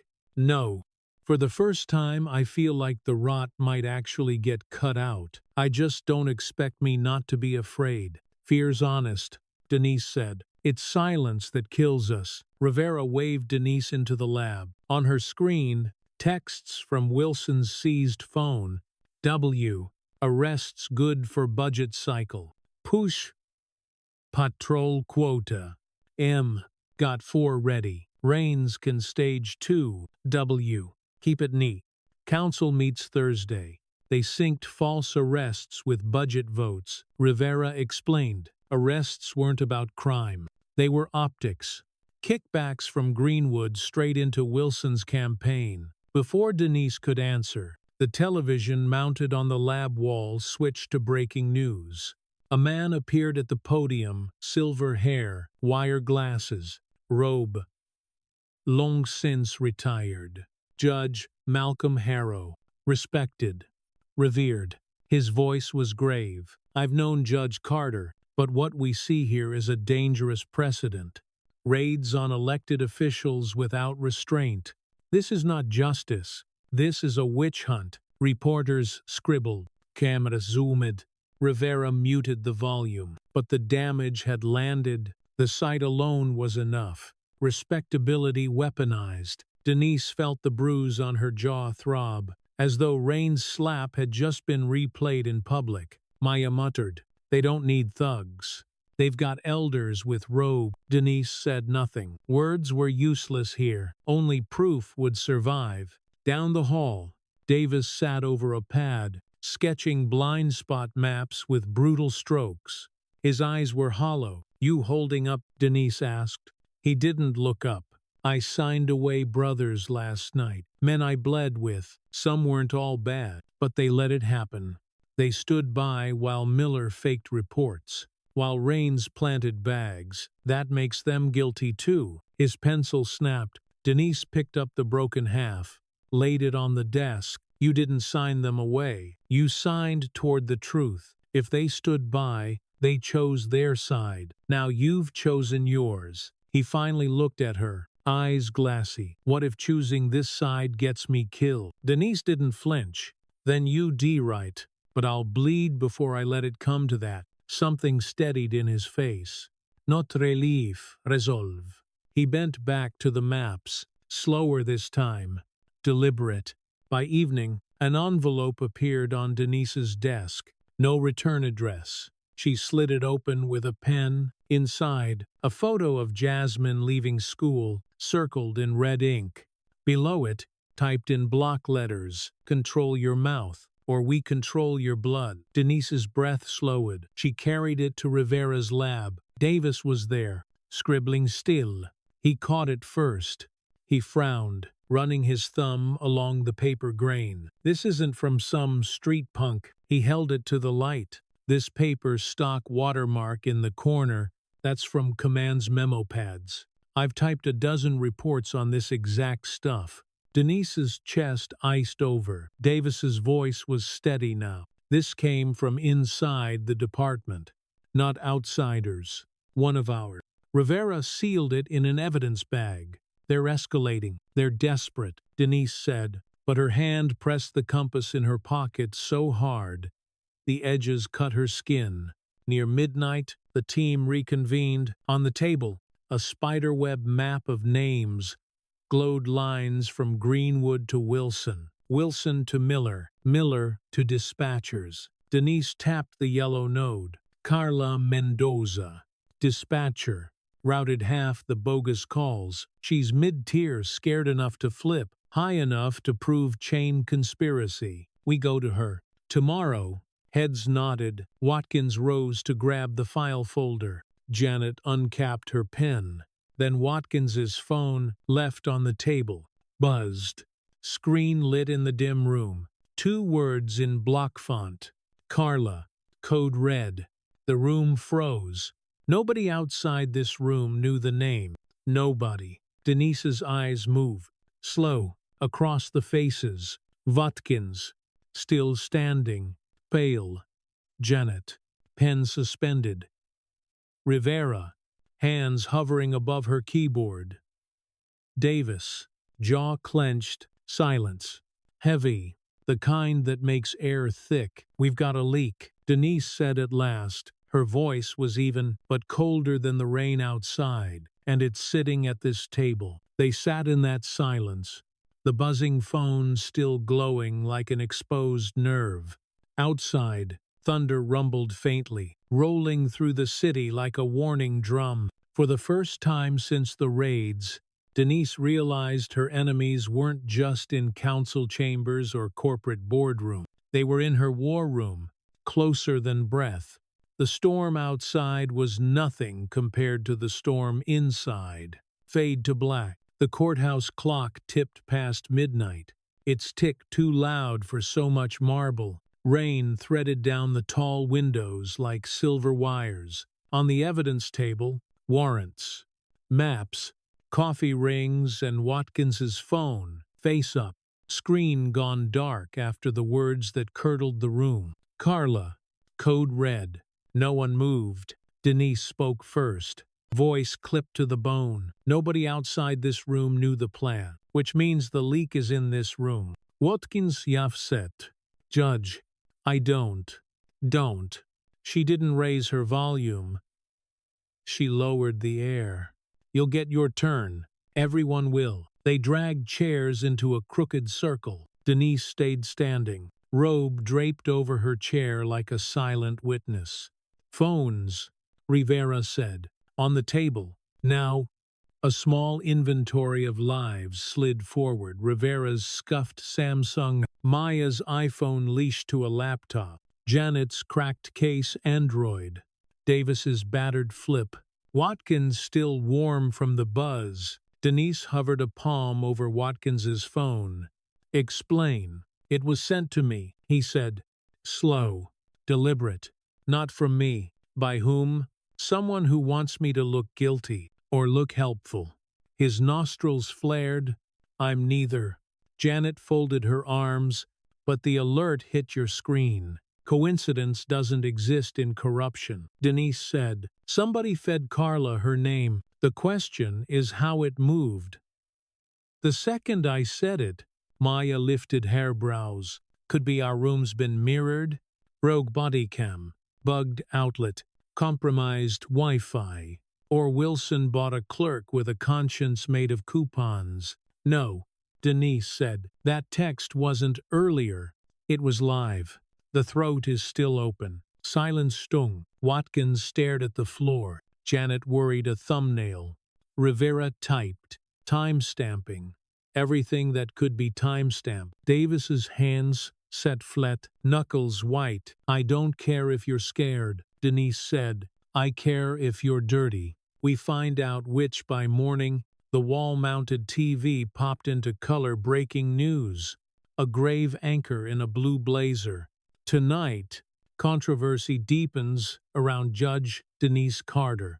Leaked footage from inside her task force shows Carter berating her own officers, accusing them of treason. The screen cut to grainy cell phone video the exact moment Denise had said, "Nobody outside this room knew, which means the leak is in this room." Her words were already public. Rivera's fingers paused midair. They're streaming us. Maya's voice went thin. We're in a fishbowl. Denise felt the floor tilt, corrected, and brought the room back to level. Kill every radio and Bluetooth. Faraday bags now. Rivera moved, efficient and angry, swallowing phones into silver sleeves, reading off seal numbers like a catechism. The TV kept talking without sound. As Maya muted it, Watkins slammed a fist into the table hard enough to rattle the pens. If you think I'm the leak, cuff me. Otherwise, stop looking at me like I'm poison. It was your phone, Janet said. Shut up. Watkins snapped. Davis stood before the heat could rise. His voice didn't tremble. It landed. Enough. He lifted the thread envelope, still sealed, still ugly. This paper's from command memo pads. I know the grain. It's a batch they order for internal notes, which means our problem isn't the air around us. It's the building we walk in. He set the envelope down with care. Stop clawing at each other and look outward. Denise held his gaze. The man who had carried shame now carrying spine. She nodded once. He's right. They've already poisoned our public frame. We don't let them poison our core. Rivera opened a secure feed. Carla's schedule just changed. Reassigned to desk duty at 0700. That's a muzzle. Then we meet her before the leash tightens, Denise said. Maya pushed hair behind her ear. And if she's bait, then we'll know who the mole is, Denise said. No ornament, no apology. In the corridor, Janet struggled with a lighter and a rule against indoor cigarettes. Her hands shook so hard the flame jittered. You think it's me, she whispered. I think you're terrified, Denise said. Terror makes openings. It doesn't make guilt. Janet stared at the unlit cigarette like it might read her future. My brother-in-law called, said my name is in a union chat. They know I'm drafting your motions. I haven't breathed a word. If you were the leak, Denise said, steadying the lighter with her own thumb, you'd be polished, not shaking. Janet's mouth trembled. Then who? Denise didn't answer. She didn't know, not yet. Before dawn bled into the glass, Denise gathered them one more time at the evidence table. The robe hung off a chair back. The gavel sat like a closed fist. In the circle of lamplight, A thumb drive Davis's rested beside both, fragile as a seed. "Here's how it goes," she said. "We go to Carla quiet. Only Rivera and Davis with me inside. Watkins and Janet perimeter. Maya watches feeds, notifies if the press or a patrol twitches. No weapons drawn unless I call it." Watkins worked his jaw. She screams entrapment. "The get swarmed. Then we'll learn which door the swarm uses," Denise said. "And who opened it?" No one laughed. They broke. The building exhaled. The city wore rain like a second skin. Streets shone mirror flat. Denise slid behind the wheel, felt the coin of St. Michael tap once against sternum, and reached into her pocket. The silver compass charm, Jasmine's birthday anchor, pressed cool into her palm. The anonymous text buzzed as she closed her hand. Too late. She didn't show it to Rivera or Davis. Leadership is a room you rarely share. Denise held the compass another beat. Then she made a decision that felt like leaving a light on for someone you're not sure will return. She tucked the charm into the glove compartment, closed it soft. Family stays out of this car. When she stepped into danger, she stepped in alone. They rolled into Carla Mendoza's block row houses and chain link, a lawn flamingo with one eye rubbed off by weather. Rivera parked a door down. The morning smelled like wet concrete and fryer oil left from someone else's midnight. Davis held tilted, eyes out. He murmured. At the far end of the street, a sedan crawled to the corner and killed its headlights in one breath. It stayed there, engine low, windows black, the posture of an animal that had learned patience. Denise clocked the plate's shape, even if she couldn't read it. "Note it," she said without turning her head. "Already did." Davis tapped his thigh where a mental ledger lived. They stepped to the curb. Rivera pointed small. "For their trio alone, that camera wasn't here yesterday." Across from Carla's stoop, a city pole wore a brand new dome cam cable, zip-tied sloppy, mounting brackets still bright factory silver. It faced straight at Carla's door like a single wide-open eye. "The panopticon says good morning." Maya's voice crackled in Denise's ear from the car behind. "Earpiece low power. Short range only. Assume anything you do on that stoop becomes public in 15 seconds. Copy," Denise whispered. She adjusted the earpiece until the world shrank to what mattered. The sedan at the corner idled. The new camera watched. The text in her pocket said too late, and the compass was not with her. She climbed the stoop and knocked. Behind the curtain, a shadow crossed. The sound of a bolt sliding home wrong direction, then another scraped back. "Judge Carter." Carla's voice through wood, thin and sandpapered. "Yes, you shouldn't be here. They told me." Her breath hitched. "They told me you'd come." Denise glanced down the block. The sedan hadn't moved. Davis shifted so he could see both ends of the street. Rivera watched the new camera like it could sprout hand. "They're watching now," Carla whispered. "I can feel it. We can, too." Denise said, "Open up." "Carla, if they warned you, they're already inside your life. The only way out is through me." Silence took a long breath. A chain slid. The door cracked one red-rimmed eye. A wedge of a face gone sleepless. The apartment smelled like boiled coffee and fear that had run out of places to sit. "Then come in fast," Carla said. "Because the last person who knocked didn't wait for me to say yes." Denise looked once at Rivera, once at Davis. Then she stepped over the threshold.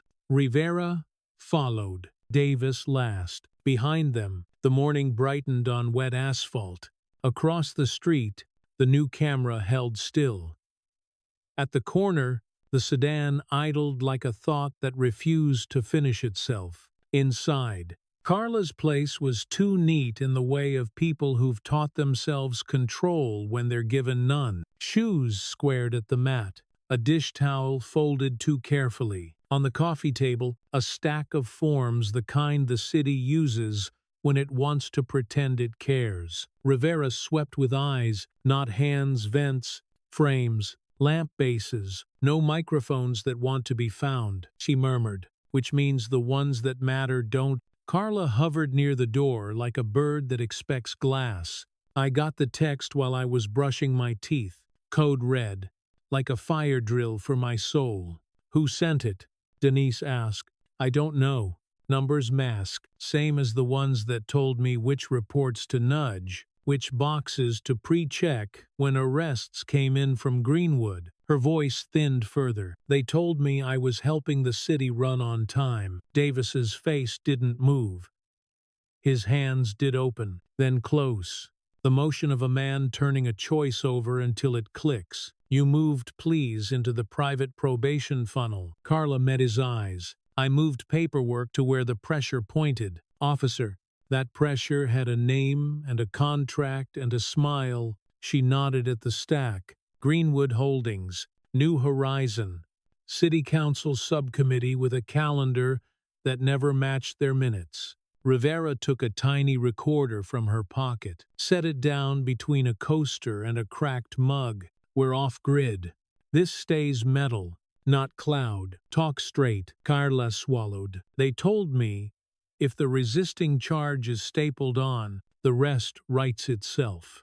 They told me the units at the mall were proactive.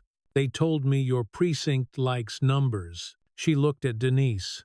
They told me you'd overreach when cornered. And now, Denise asked, now they told me to run. Carla gave a tiny, broken smile. They think running is the same as leaving. It isn't. It's choosing a direction. Outside. A door car thudded. The sedan at the corner had opened and shut once. The engine note never changed. Rivera's eyes flicked there and back. Denise nodded at the forms. What else have they told you to do that you won't die with? Carla touched the top sheet with 2 fingers. This, they sent a revised roster last week. Probation intakes with pre-printed fee schedules, escalation dates already circled. She flipped a page, and this internal memo on performance incentives for loss prevention outcomes. They warned me it's sensitive, and to mark copies as drafts. Rivera's mouth went flat. The ledger we found in Wilson's files. This matches. Carla's laugh had no joy in it. It is the ledger. The polite copy. Denise felt a sliver of the night's cold settle under her breastbone. Who gave you code red? Carla shook her head hard. Phone said unknown, but I know the cadence. She moved to the window, but didn't touch the blinds. I know the way power texts. The new dome camera stared back from the pole. Carla flinched at it without letting herself be seen. They put that thing up in the rain. Last hour, I could hear the zip ties from the kitchen. Davis glanced at the ceiling, then the door, then the thin, cheap walls. Judge, we need to move. If the camera is theirs, they already have us in frame. If it's city, they'll sell the frame to anyone who pays in favors. Move where? Carla asked. A dry sound. Every room in this city is attached to the same power strip. To the only room where paper still beats theater, Denise said. Chambers, then DA. Then a judge who reads boring like scripture. Carla studied her for a long, bare second. You think boring survives. It's the only thing that does, Denise said. A soft buzz threaded the air. Denise's earpiece low power. Short range carried Maya's voice like a whisper behind a wall. Heads up. The sedan at the corner just got a friend. Sauve de la Tint. Tog looks like a rental block. Rivera didn't move. Didn't blink. Copy. Davis shifted closer to the door. His voice stayed calm. Judge, if we go now. Denise turned to Carla. What's your price to climb in our car and tell the truth under oath? Carla didn't hesitate. That I get to keep my name when this is over. That they don't rename me liar in a room with cameras. Denise thought of the compass in the glove box, and of the way power renames women who refuse its script. I can't promise fame will be kind. I can promise the record will be Carla exhaled like a person who had been underwater for days and had just found a surface. Okay. Denise looked to Rivera. Bag the forms. 2 copies. Chain starts on Carla's kitchen table. To Davis. Back door. Davis checked the hallway. A sliver of courtyard. A gate half rusted. An alley that fed into the next block. Clean enough to love. Rivera slid the recorder into a small antistatic bag. Labeled it in block print. Mendoz ain't local. She stacked the memos. Wrapped them in butcher paper from Carla's drawer, sealed the edges with evidence tape from her pocket, initialed the seam, phones stay killed. Denise said, we walk like nothing is happening and everything is. Carla grabbed a cardigan and the smallest purse in the world. They said you'd be dramatic. I'm allergic to drama. Denise said, I break out in affidavits. Carla almost smiled. Good. They moved front lights off, back latch quiet, feet careful on the warped kitchen linoleum. Denise paused at the threshold. Leadership can carry a room. It can also carry a loneliness that scrapes bone. She felt the ache of the compass she'd left behind and decided that was the point. She had chosen the work over the emblem. For now, they slipped into the thin morning. The alley smelled like wet cardboard and bleach. Behind them, the new camera held its blank stare. At the corner, the sedan idled. The SUV waited 2 houses down with a patience that believed in checks with many zeros. Left. Davis murmured. Left. Denise echoed. They moved. The city watched, and somewhere on a desk where memos learned to lie, a phone lit. Code read too late to stop the choice already made. Just in time to witness it. Carla Mendoza's living room smelled faintly of boiled coffee and bleach, as though someone had tried and failed to scrub fear from its walls. Curtains drawn. A single lamp lit the space in weak amber. Everything about the room felt too small, as if it had shrunk around the woman perched on the couch's edge. Carla's hands knotted in her lap. They told me you'd come, she whispered. They told me if you did, I should smile and send you away. Her lips cracked into something that wasn't a smile at all. You see me smiling. No, Denise said evenly. Her voice was steel on velvet. We're not here for smiles. We're here for the pipeline. Carla's eyes flicked to the stack of forms on her coffee table. Papers neatly clipped, boxes already ticked, initials scrawled with mechanical precision. That pipeline runs cleaner than water, she murmured. Arrest here, plea there, probation intake. Signed within 72 hours. They call it efficiency. I call it a slaughterhouse. Rivera tugged on nitrile gloves and picked up the top sheet, her brow furrowed. These intakes already have fees assigned. She tapped a typed line. Non-compliance surcharge. 450美元. Transportation fee. 210美元. These aren't legitimate codes. They're real enough when people pay them, Carla said. Her voice broke, and when they can't, probation violations become jail time. Every dollar missed is another night behind bars. Davis leaned forward, his voice tight. Who told you to pre-check these boxes? Carla's hand trembled as she pointed to a stapled memo, 3 letters in block type, OCW. Denise read it twice. Herr Stomach knotted. Operations Captain Wilson. Carla nodded, her shoulders curling inward. Orders came sealed.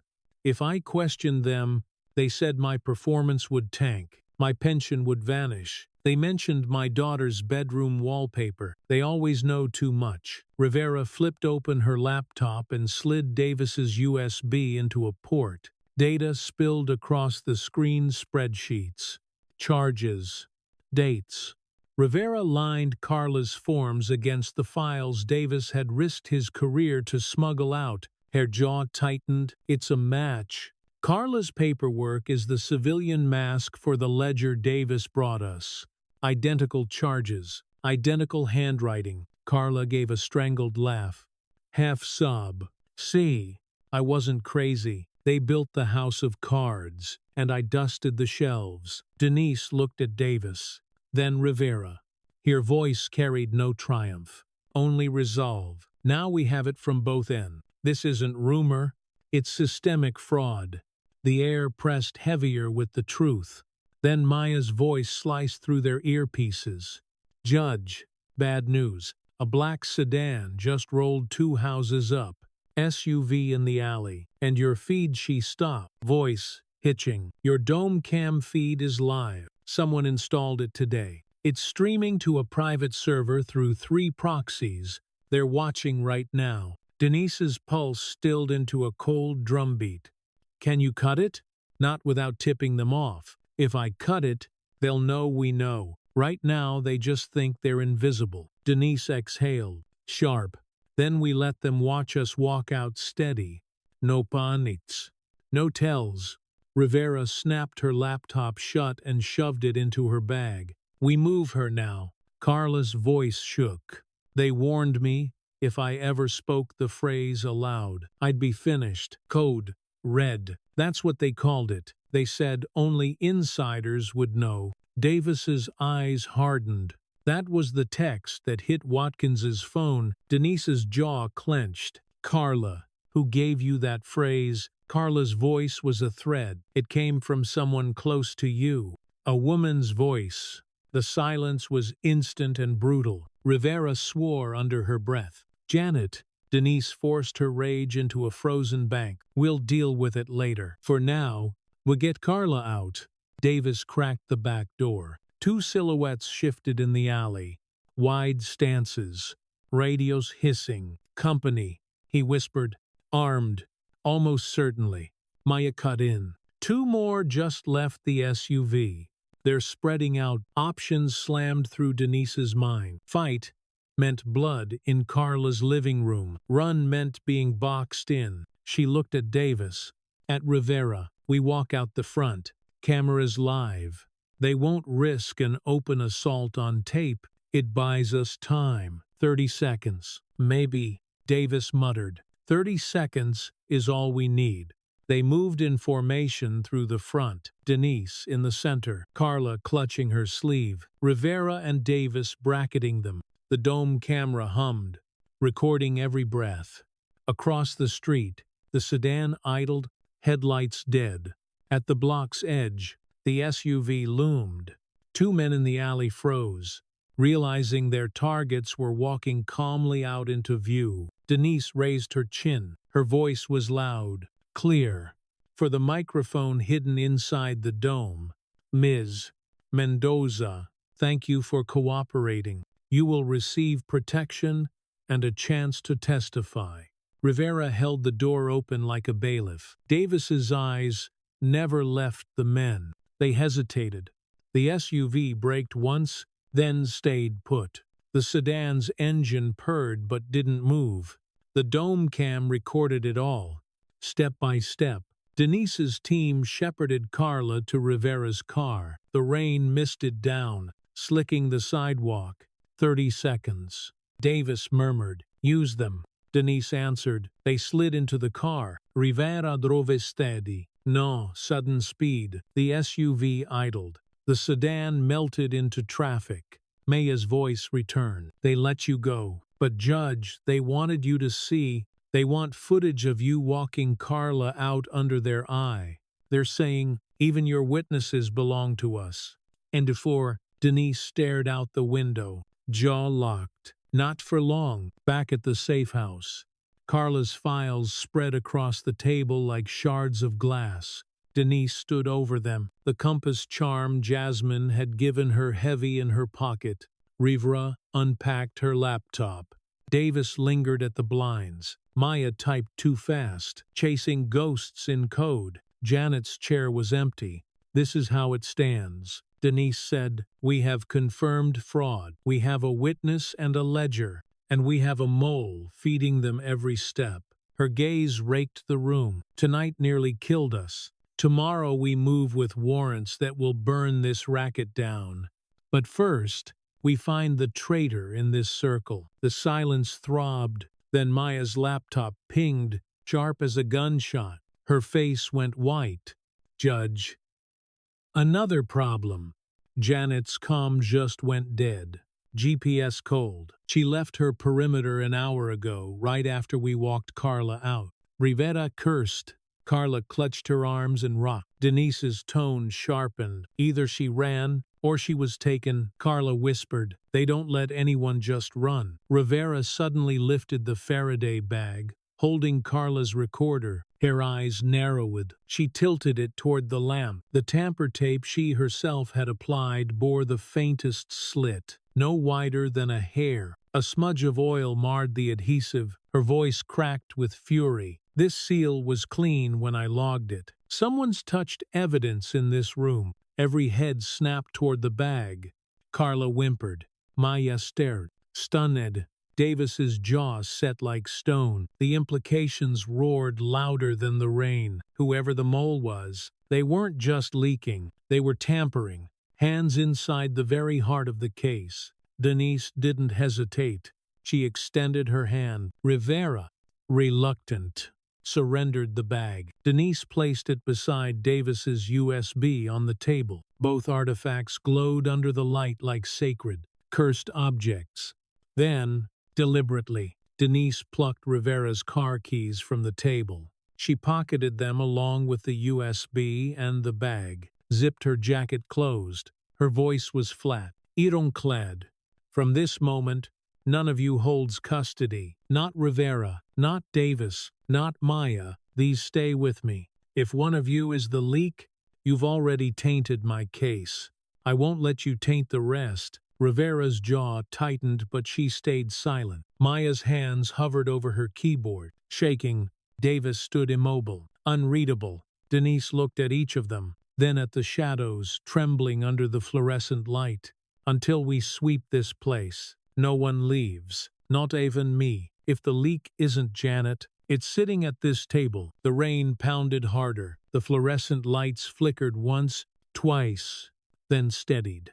The safe house no longer felt safe. It felt like a cage, and Denise Carter had just made herself both jailer and prisoner fade to black. Perfect, let's dive straight into Chapter 9:1. 700 words. This chapter escalates the paranoia and tension of the safe house. Denise sets her trap. The mole's motivations begin to peek through, and the walls close in until the reveal is unavoidable. The rain didn't let up. It drummed steady on the roof, each drop like a ticking clock. Denise stood at the head of the table. Jacket sipped, evidence sealed tight against her chest. She looked less like a judge and more like a warden in her own prison. "Sit," she ordered. Rivera obeyed first. Shoulders squared. Davis hesitated, then pulled a chair out and sank into it. His hands folded, a posture that belonged more to interrogation rooms than safe houses. Maya slid reluctantly into the last chair, laptop still open, its glow staining her pale face. Carla sat apart, wrapped in a blanket, whispering prayers to no one in particular. She was already broken. Denise couldn't risk her being collateral. Denise's voice was level. "No one leaves this room until the leak is identified. This is the war front. We're the suspects, not them." She slid the Faraday bag onto the table, rotating it so the cut in the seal caught the light. "Someone touched evidence. Someone in this room. I want to know why." Rivera leaned forward, indignant. "I sealed that bag myself. Whoever cut it had seconds. Maybe when I went for the Faraday pouch." Denise tilted her head. "And you expect me to believe the custodian of evidence just stepped away?" A flush climbed Rivera's neck. "I've served 20 years, Judge. I've never—" Davis cut her off. "The kind of person who tampers with evidence doesn't wear it like a mask. They wait until the room's distracted." Maya's voice wavered. "Could it have been Janet?" Before she disappeared, Denise slammed the table once, sharp enough to freeze them all. "Janet isn't here. I said no one leaves, which means this circle." The rain punctuated her words. Denise turned to Maya. You monitor comms. If the mole passed information, you'd know, unless you're the one sending it. Maya's lips trembled. I've tracked every signal. If I wanted to hide, you'd never find it. But I didn't. Denise let the silence hang, then pivoted to Davis. And you, officer, you carried the USB and you knew exactly what it held. That makes you both hero and liability. Davis's jaw flexed. I risked my badge to get you that ledger. My father would spit on me for turning it in, but he'd spit harder if I stayed quiet. Your father, Denise repeated, watching his eyes. Motivation runs both ways. Loyalty to a dead man is a noble shield for betrayal. His chair creaked as he leaned forward. You think I'm a mole? Then put the cuffs on, Judge. But you won't, because you know damn well I bleed blue in the right way. The table was fire and ice. Each word added heat, each silence added frost. Denise finally spoke. You want proof? You'll give it to me.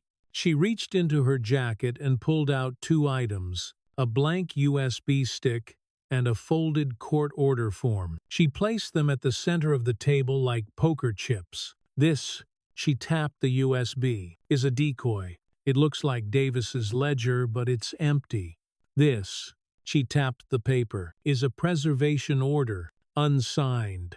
Tomorrow morning I'll file the real one. But tonight, someone in this room will try to pass one of these 2 things to our enemies. Rivera frowned. You're baiting them. Yes, Denise said simply, because the mole can't resist. They're desperate. Whoever reaches first by word, by action, by signal shows themselves. Her gaze swept the table. And when they do, I'll be watching. Hours bled. The rain turned to drizzle, then back to hard sheets. Maya hunched over her laptop, eyes darting at the network map she claimed was clean. Rivera meticulously repacked Carla's forms. As if order could erase suspicion, Davis sat motionless, his leg bouncing only once in a while, like a man holding too much inside. Carla dozed fitfully, muttering in her sleep. At 2:17 a.m., Rivera broke. Judge, this is madness. You're turning us against each other while Wilson and his men stay 3 steps ahead. Denise's reply was quiet, but it carried, madness is letting a mole gut our case. This, she gestured at the locked room, the sealed evidence. The silence, this is control. At 2:00, Maya's laptop pinged faintly. She froze, then tried to cover it with a cough. Denise's eyes narrowed. What was that? Maya's hands fluttered. Just a background script. Routine ping. Show me. Maya hesitated, then swiveled the screen. A small encrypted message sat blinking in a side window. Code red confirmed. Target unstable. Denise's stomach flipped. When did this arrive? Maya stammered. I didn't send it. It just appeared. Davis snapped. Funny how it appeared only on your machine. Rivera's face hardened. We need to pull her drive. Now. Maya burst out, voice cracking. I swear, I didn't send it. Check the routing, it's coming in, not going out. Denise studied the feed. The metadata was clean. Too clean. As if scrubbed by a professional. It could be a frame job. Or it could be the truth. Denise pivoted. Rivera. The evidence bag. Rivera slid it across. Denise turned it under the lamp again. The cut gleamed, more visible now, and there beneath the tape was the faintest crescent smear, a fingerprint pressed into adhesive. Gloves. Denise ordered. Davis fetched them. Denise carefully lifted the tape under magnification. The print was partial but distinct. She slid it onto a fresh strip and sealed it. Her voice was colder than the rain. This is no accident. This is interference in a federal case. Whoever left this mark has already chosen sides. Maya's eyes darted. Rivera's face was granite. Davis's jaw flexed once, then stilled. Denise pocketed the strip. Then, without ceremony, she swept up Davis's original USB, Rivera's car keys, and Maya's laptop. She slid them all into her own bag, zipped it shut, and placed the bag at her feet. Her tone cut the air. From this point forward, none of you controls evidence. None of you controls transport. None of you controls calm. That all sits with me. Rivera bristled. You don't trust any of us. Denise's eyes were flint. Trust is a luxury. Survival is a necessity. Maya's lip trembled.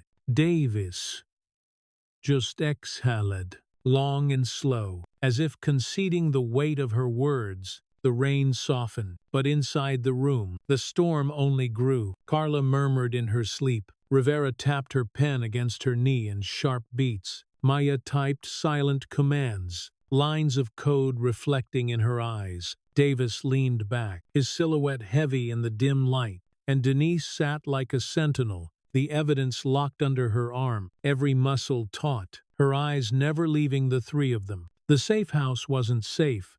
It was a cage, and Denise Carter had crowned herself both jailer and prisoner. Her final words before the lights flickered were steady, ruthless. By dawn, I'll know which of you sold us out. Fade to black. Denise let the fake call hang in the thin air like a threat. She'd spoken into a burner phone held close to her mouth, voice low, perfectly mundane. We'll need a search warrant at 0600. Target: Wilson's evidence vault. Lab to fingerprint the tape. Keep it sealed. She stepped back into the light and let her face settle into the same mask as before. Nobody said a word. The rain outside had slowed to a whisper, the kind that made the room feel like a held breath. In the dank glow of the lamp, the sealed bag on the table looked like a small, dangerous moon. Rivera rubbed his temple. You staged that, he asked, finally. Denise met him, unblinking. We're setting a clock. Whoever has the nerve to move before it runs out will show themselves. Her eyes slid to Maya, then Davis, then Rivera again, the slow arc of an executioner's pendulum. If they take the bait, either the fake USB or that unsigned preservation order, they'll have to move now. They'll have to act. Maya's fingers were white on the laptop's edge. If they go for it, we catch them in the act. We have cameras aimed at the port. I'll mirror traffic to an off-site recorder. No one posts anything without my okay. Davis exhaled like a man who had been underwater too long. And if they don't, if they wait for the raid and burn the room before it opens, his voice was small. The question hung like a dare. They won't wait, Denise said. Guilt and greed don't love waiting room. She watched them flickers. Microbeats. Rivera's jaw worked. Maya's eyes darted to the network map. Davis's fingers toyed with a toothpick he'd ignored for hours. Carla, Unterhierblanke, had the look of someone waiting for the verdict. Denise stood and moved to the window. City lights smeared into wet glass. Dawn would come thin and gray. 3 hours at most. The clock was already running. At 3:52 a.m., a shadow crossed the porch camera. Maya tapped the screen without ceremony. Movement on the west approach, she whispered. Denise didn't move from the window. Quiet, she ordered. The shadow paused beneath the stoop light and retreated. Then, an hour later, another flicker. A car idled 3 houses down and pulled away. Small signals. Nothing for the phone feeds, but a pattern made of nerve endings and instinct. Someone was circling. At 4:41 a.m., the room's tension snapped into motion. The old deadbolt on the side door clicked. Someone tried it twice. Then harder. Wood protested. The intruder pulled back, then left. The camera caught a pair of boots. Work boots. Scuffed. Deliberate before the porch light caught their heel, and the figure melted into night. Davis, Denise said, go check the perimeter. Quiet. He rose without complaint. Jacket on, case in hand. He kissed the side of Carla's head as he passed an impulsive, human benediction and stepped into the rain like a man tasked with carrying a world. Rivera closed the curtains. Maya routed the porch camera to 3 off-site servers and whispered, "I'm pinging the plate reader. One false move, and we go public." Denise sat. For a breath, she let herself be the lone woman who had promised to be proof against the city's slow rot. Then she opened her bag and took out the decoy USB. It was plain, unlabeled. She set it on the table as if placing a detonator. The unsigned preservation order lay beside it, a piece of paper with nothing but a hole for a signature. She placed both where everyone could see them. "No one touches though," she said, "not for any reason." They nodded. None of them obeyed. Rivera rose to refresh the coffee. He moved slow, mindful of the room's nerves. As he passed the table, his hand brushed the USB. It was an accident, Pavlovian, a reach for habit more than intent. But that's all anyone needed to read on the skin of a guilty heart.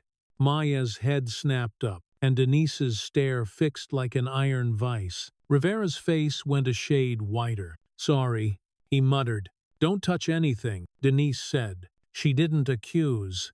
She catalogued. Minutes later, at 5:13 a.m., Maya's laptop pinged again. She froze, then looked like she'd swallowed glass. "A push notification," she said, voice thin. "An outbound ping from one of our mirrors. Someone is relaying a packet now." Denise kept calm as a courtroom judge. "Where to?" "To an IP tied to a mitigation firm that contracts with the city, one registered to a shell address at Greenwood Holdings," Maya replied. She swallowed and scrolled. "It's relaying the hash of our decoy. Someone tried to verify what we had. They're looking for the bait." Rivera's hand found the table edge and dug in. "Goddamn." Denise closed her eyes for a pulse, then opened them. Who had motive and access? Who can sneak a packet out through a corporate shield?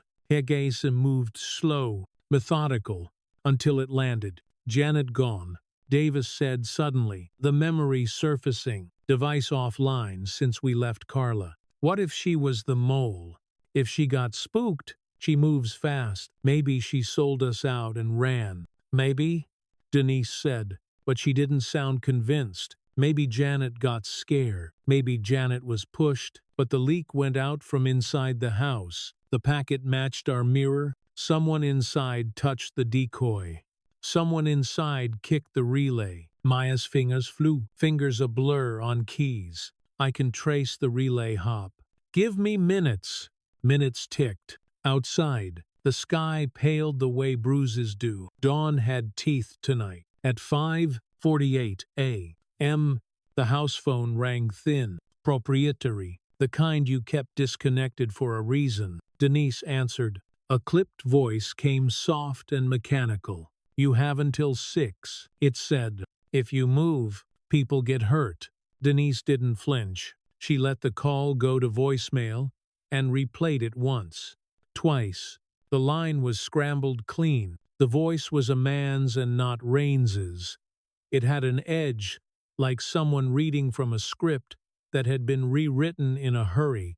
She walked to the window and watched a delivery van glide by slowly. It had no markings, no driver, no license plate that said anything except a smear of dark. Someone was cutting the city into pieces and putting it back together in forms they could sell. Denise put the phone down and slid into motion. Maya, route every outbound feed to a null sync for 1 minute. Cut their relay. Rivera, lock the front and back gates. Davis, call in a yard patrol. Tell him to circle 2 blocks for the next hour, but not to engage anyone unless they're flagged by us. And Carla, stay inside and breathe. Carla nodded with a small, brave grin. I'm no good at breathing, but I'll do my best. At 5:56 a.m., the trap sprung not with a subtle hand, but with the clumsy, urgent shove of someone desperate. The front door secured had its deadbolt jiggled.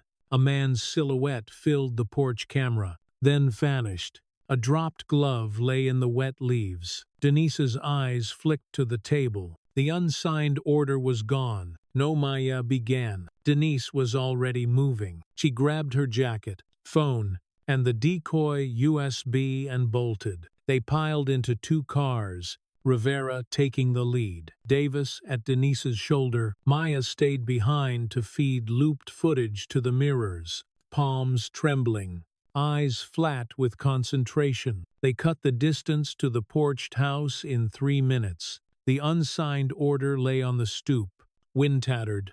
A smear of mud on one corner, the print on the tape, the crescent smear, that partial fingerprint. Denise recognized it in a way that had nothing to do with forensics and everything to do with memory. It was Rivera's. She saw it as if in a freeze frame. The hand that had touched the evidence, the small, private motion when he'd brushed the USB earlier.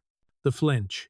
Not enough to convict, not yet, but enough to write a line across an old friendship. Rivera was crouched beside the port, head in his hands. He looked up as the car headlights sliced the dark. "Denise," he said, voice small and raw. "I didn't."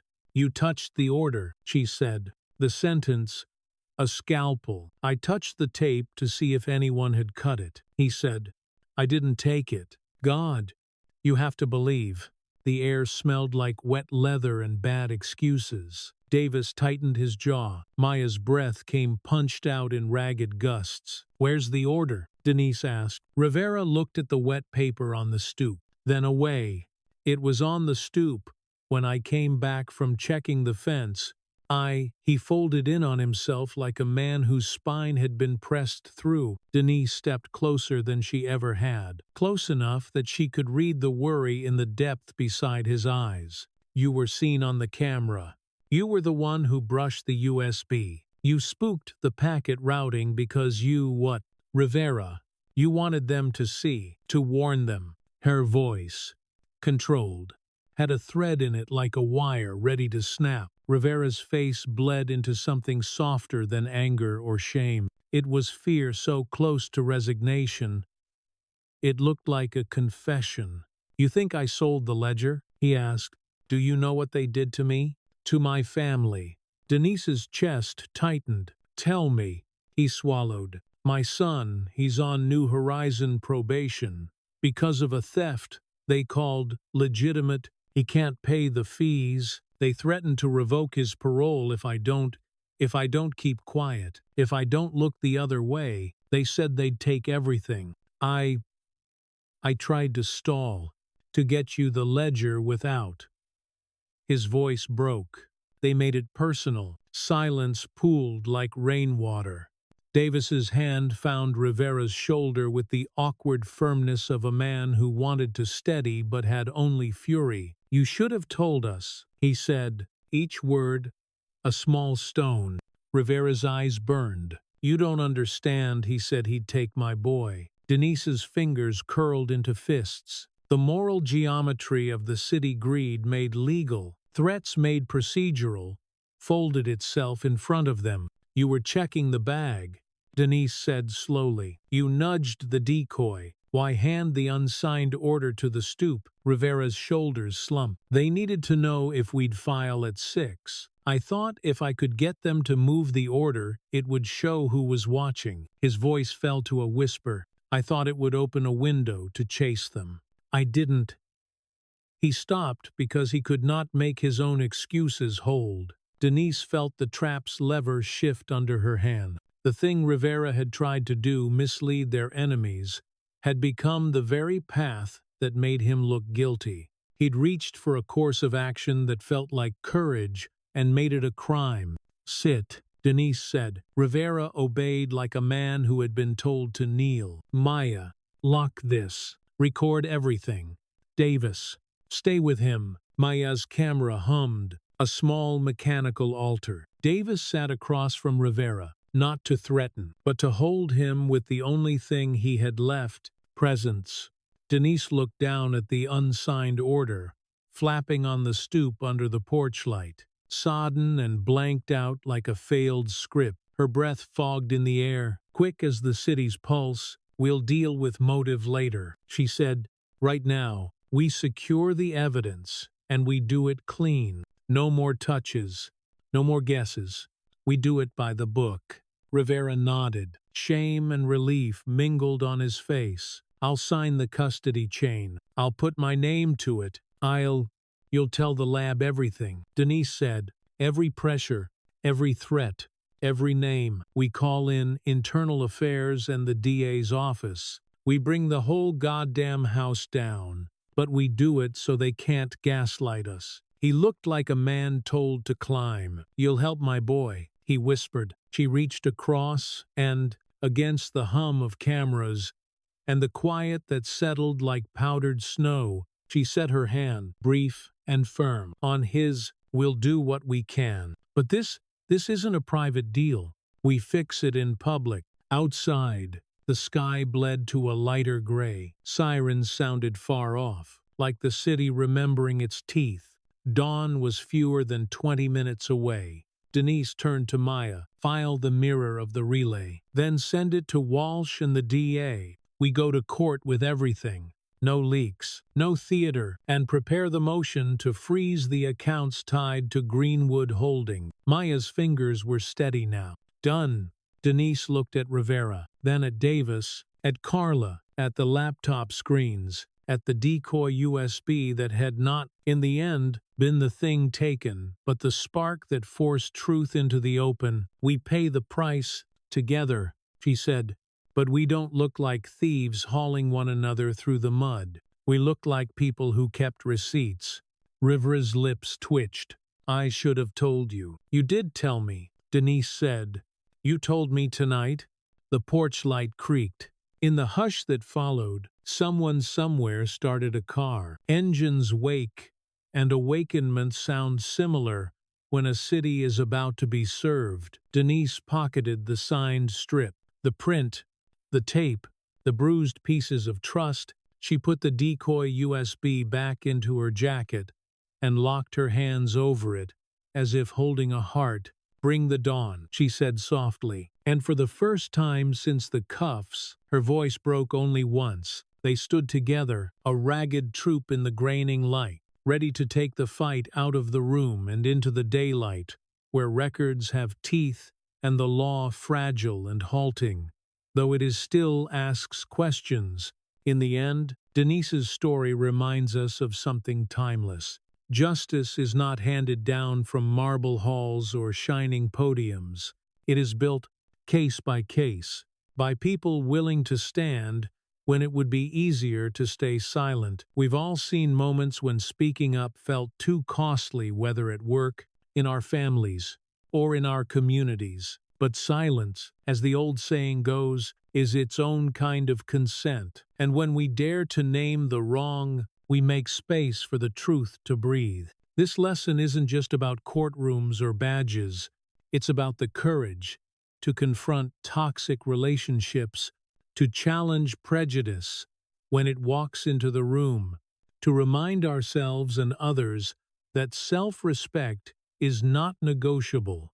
Sometimes, like Denise, we can feel isolated in that fight, but gold doesn't fear the fire. Real character, tested in the hardest moments, only comes out stronger. So I invite you to reflect. Have you ever faced a moment when you had to speak up against unfairness, even when the cost was high? Share your thoughts or experiences in the comments.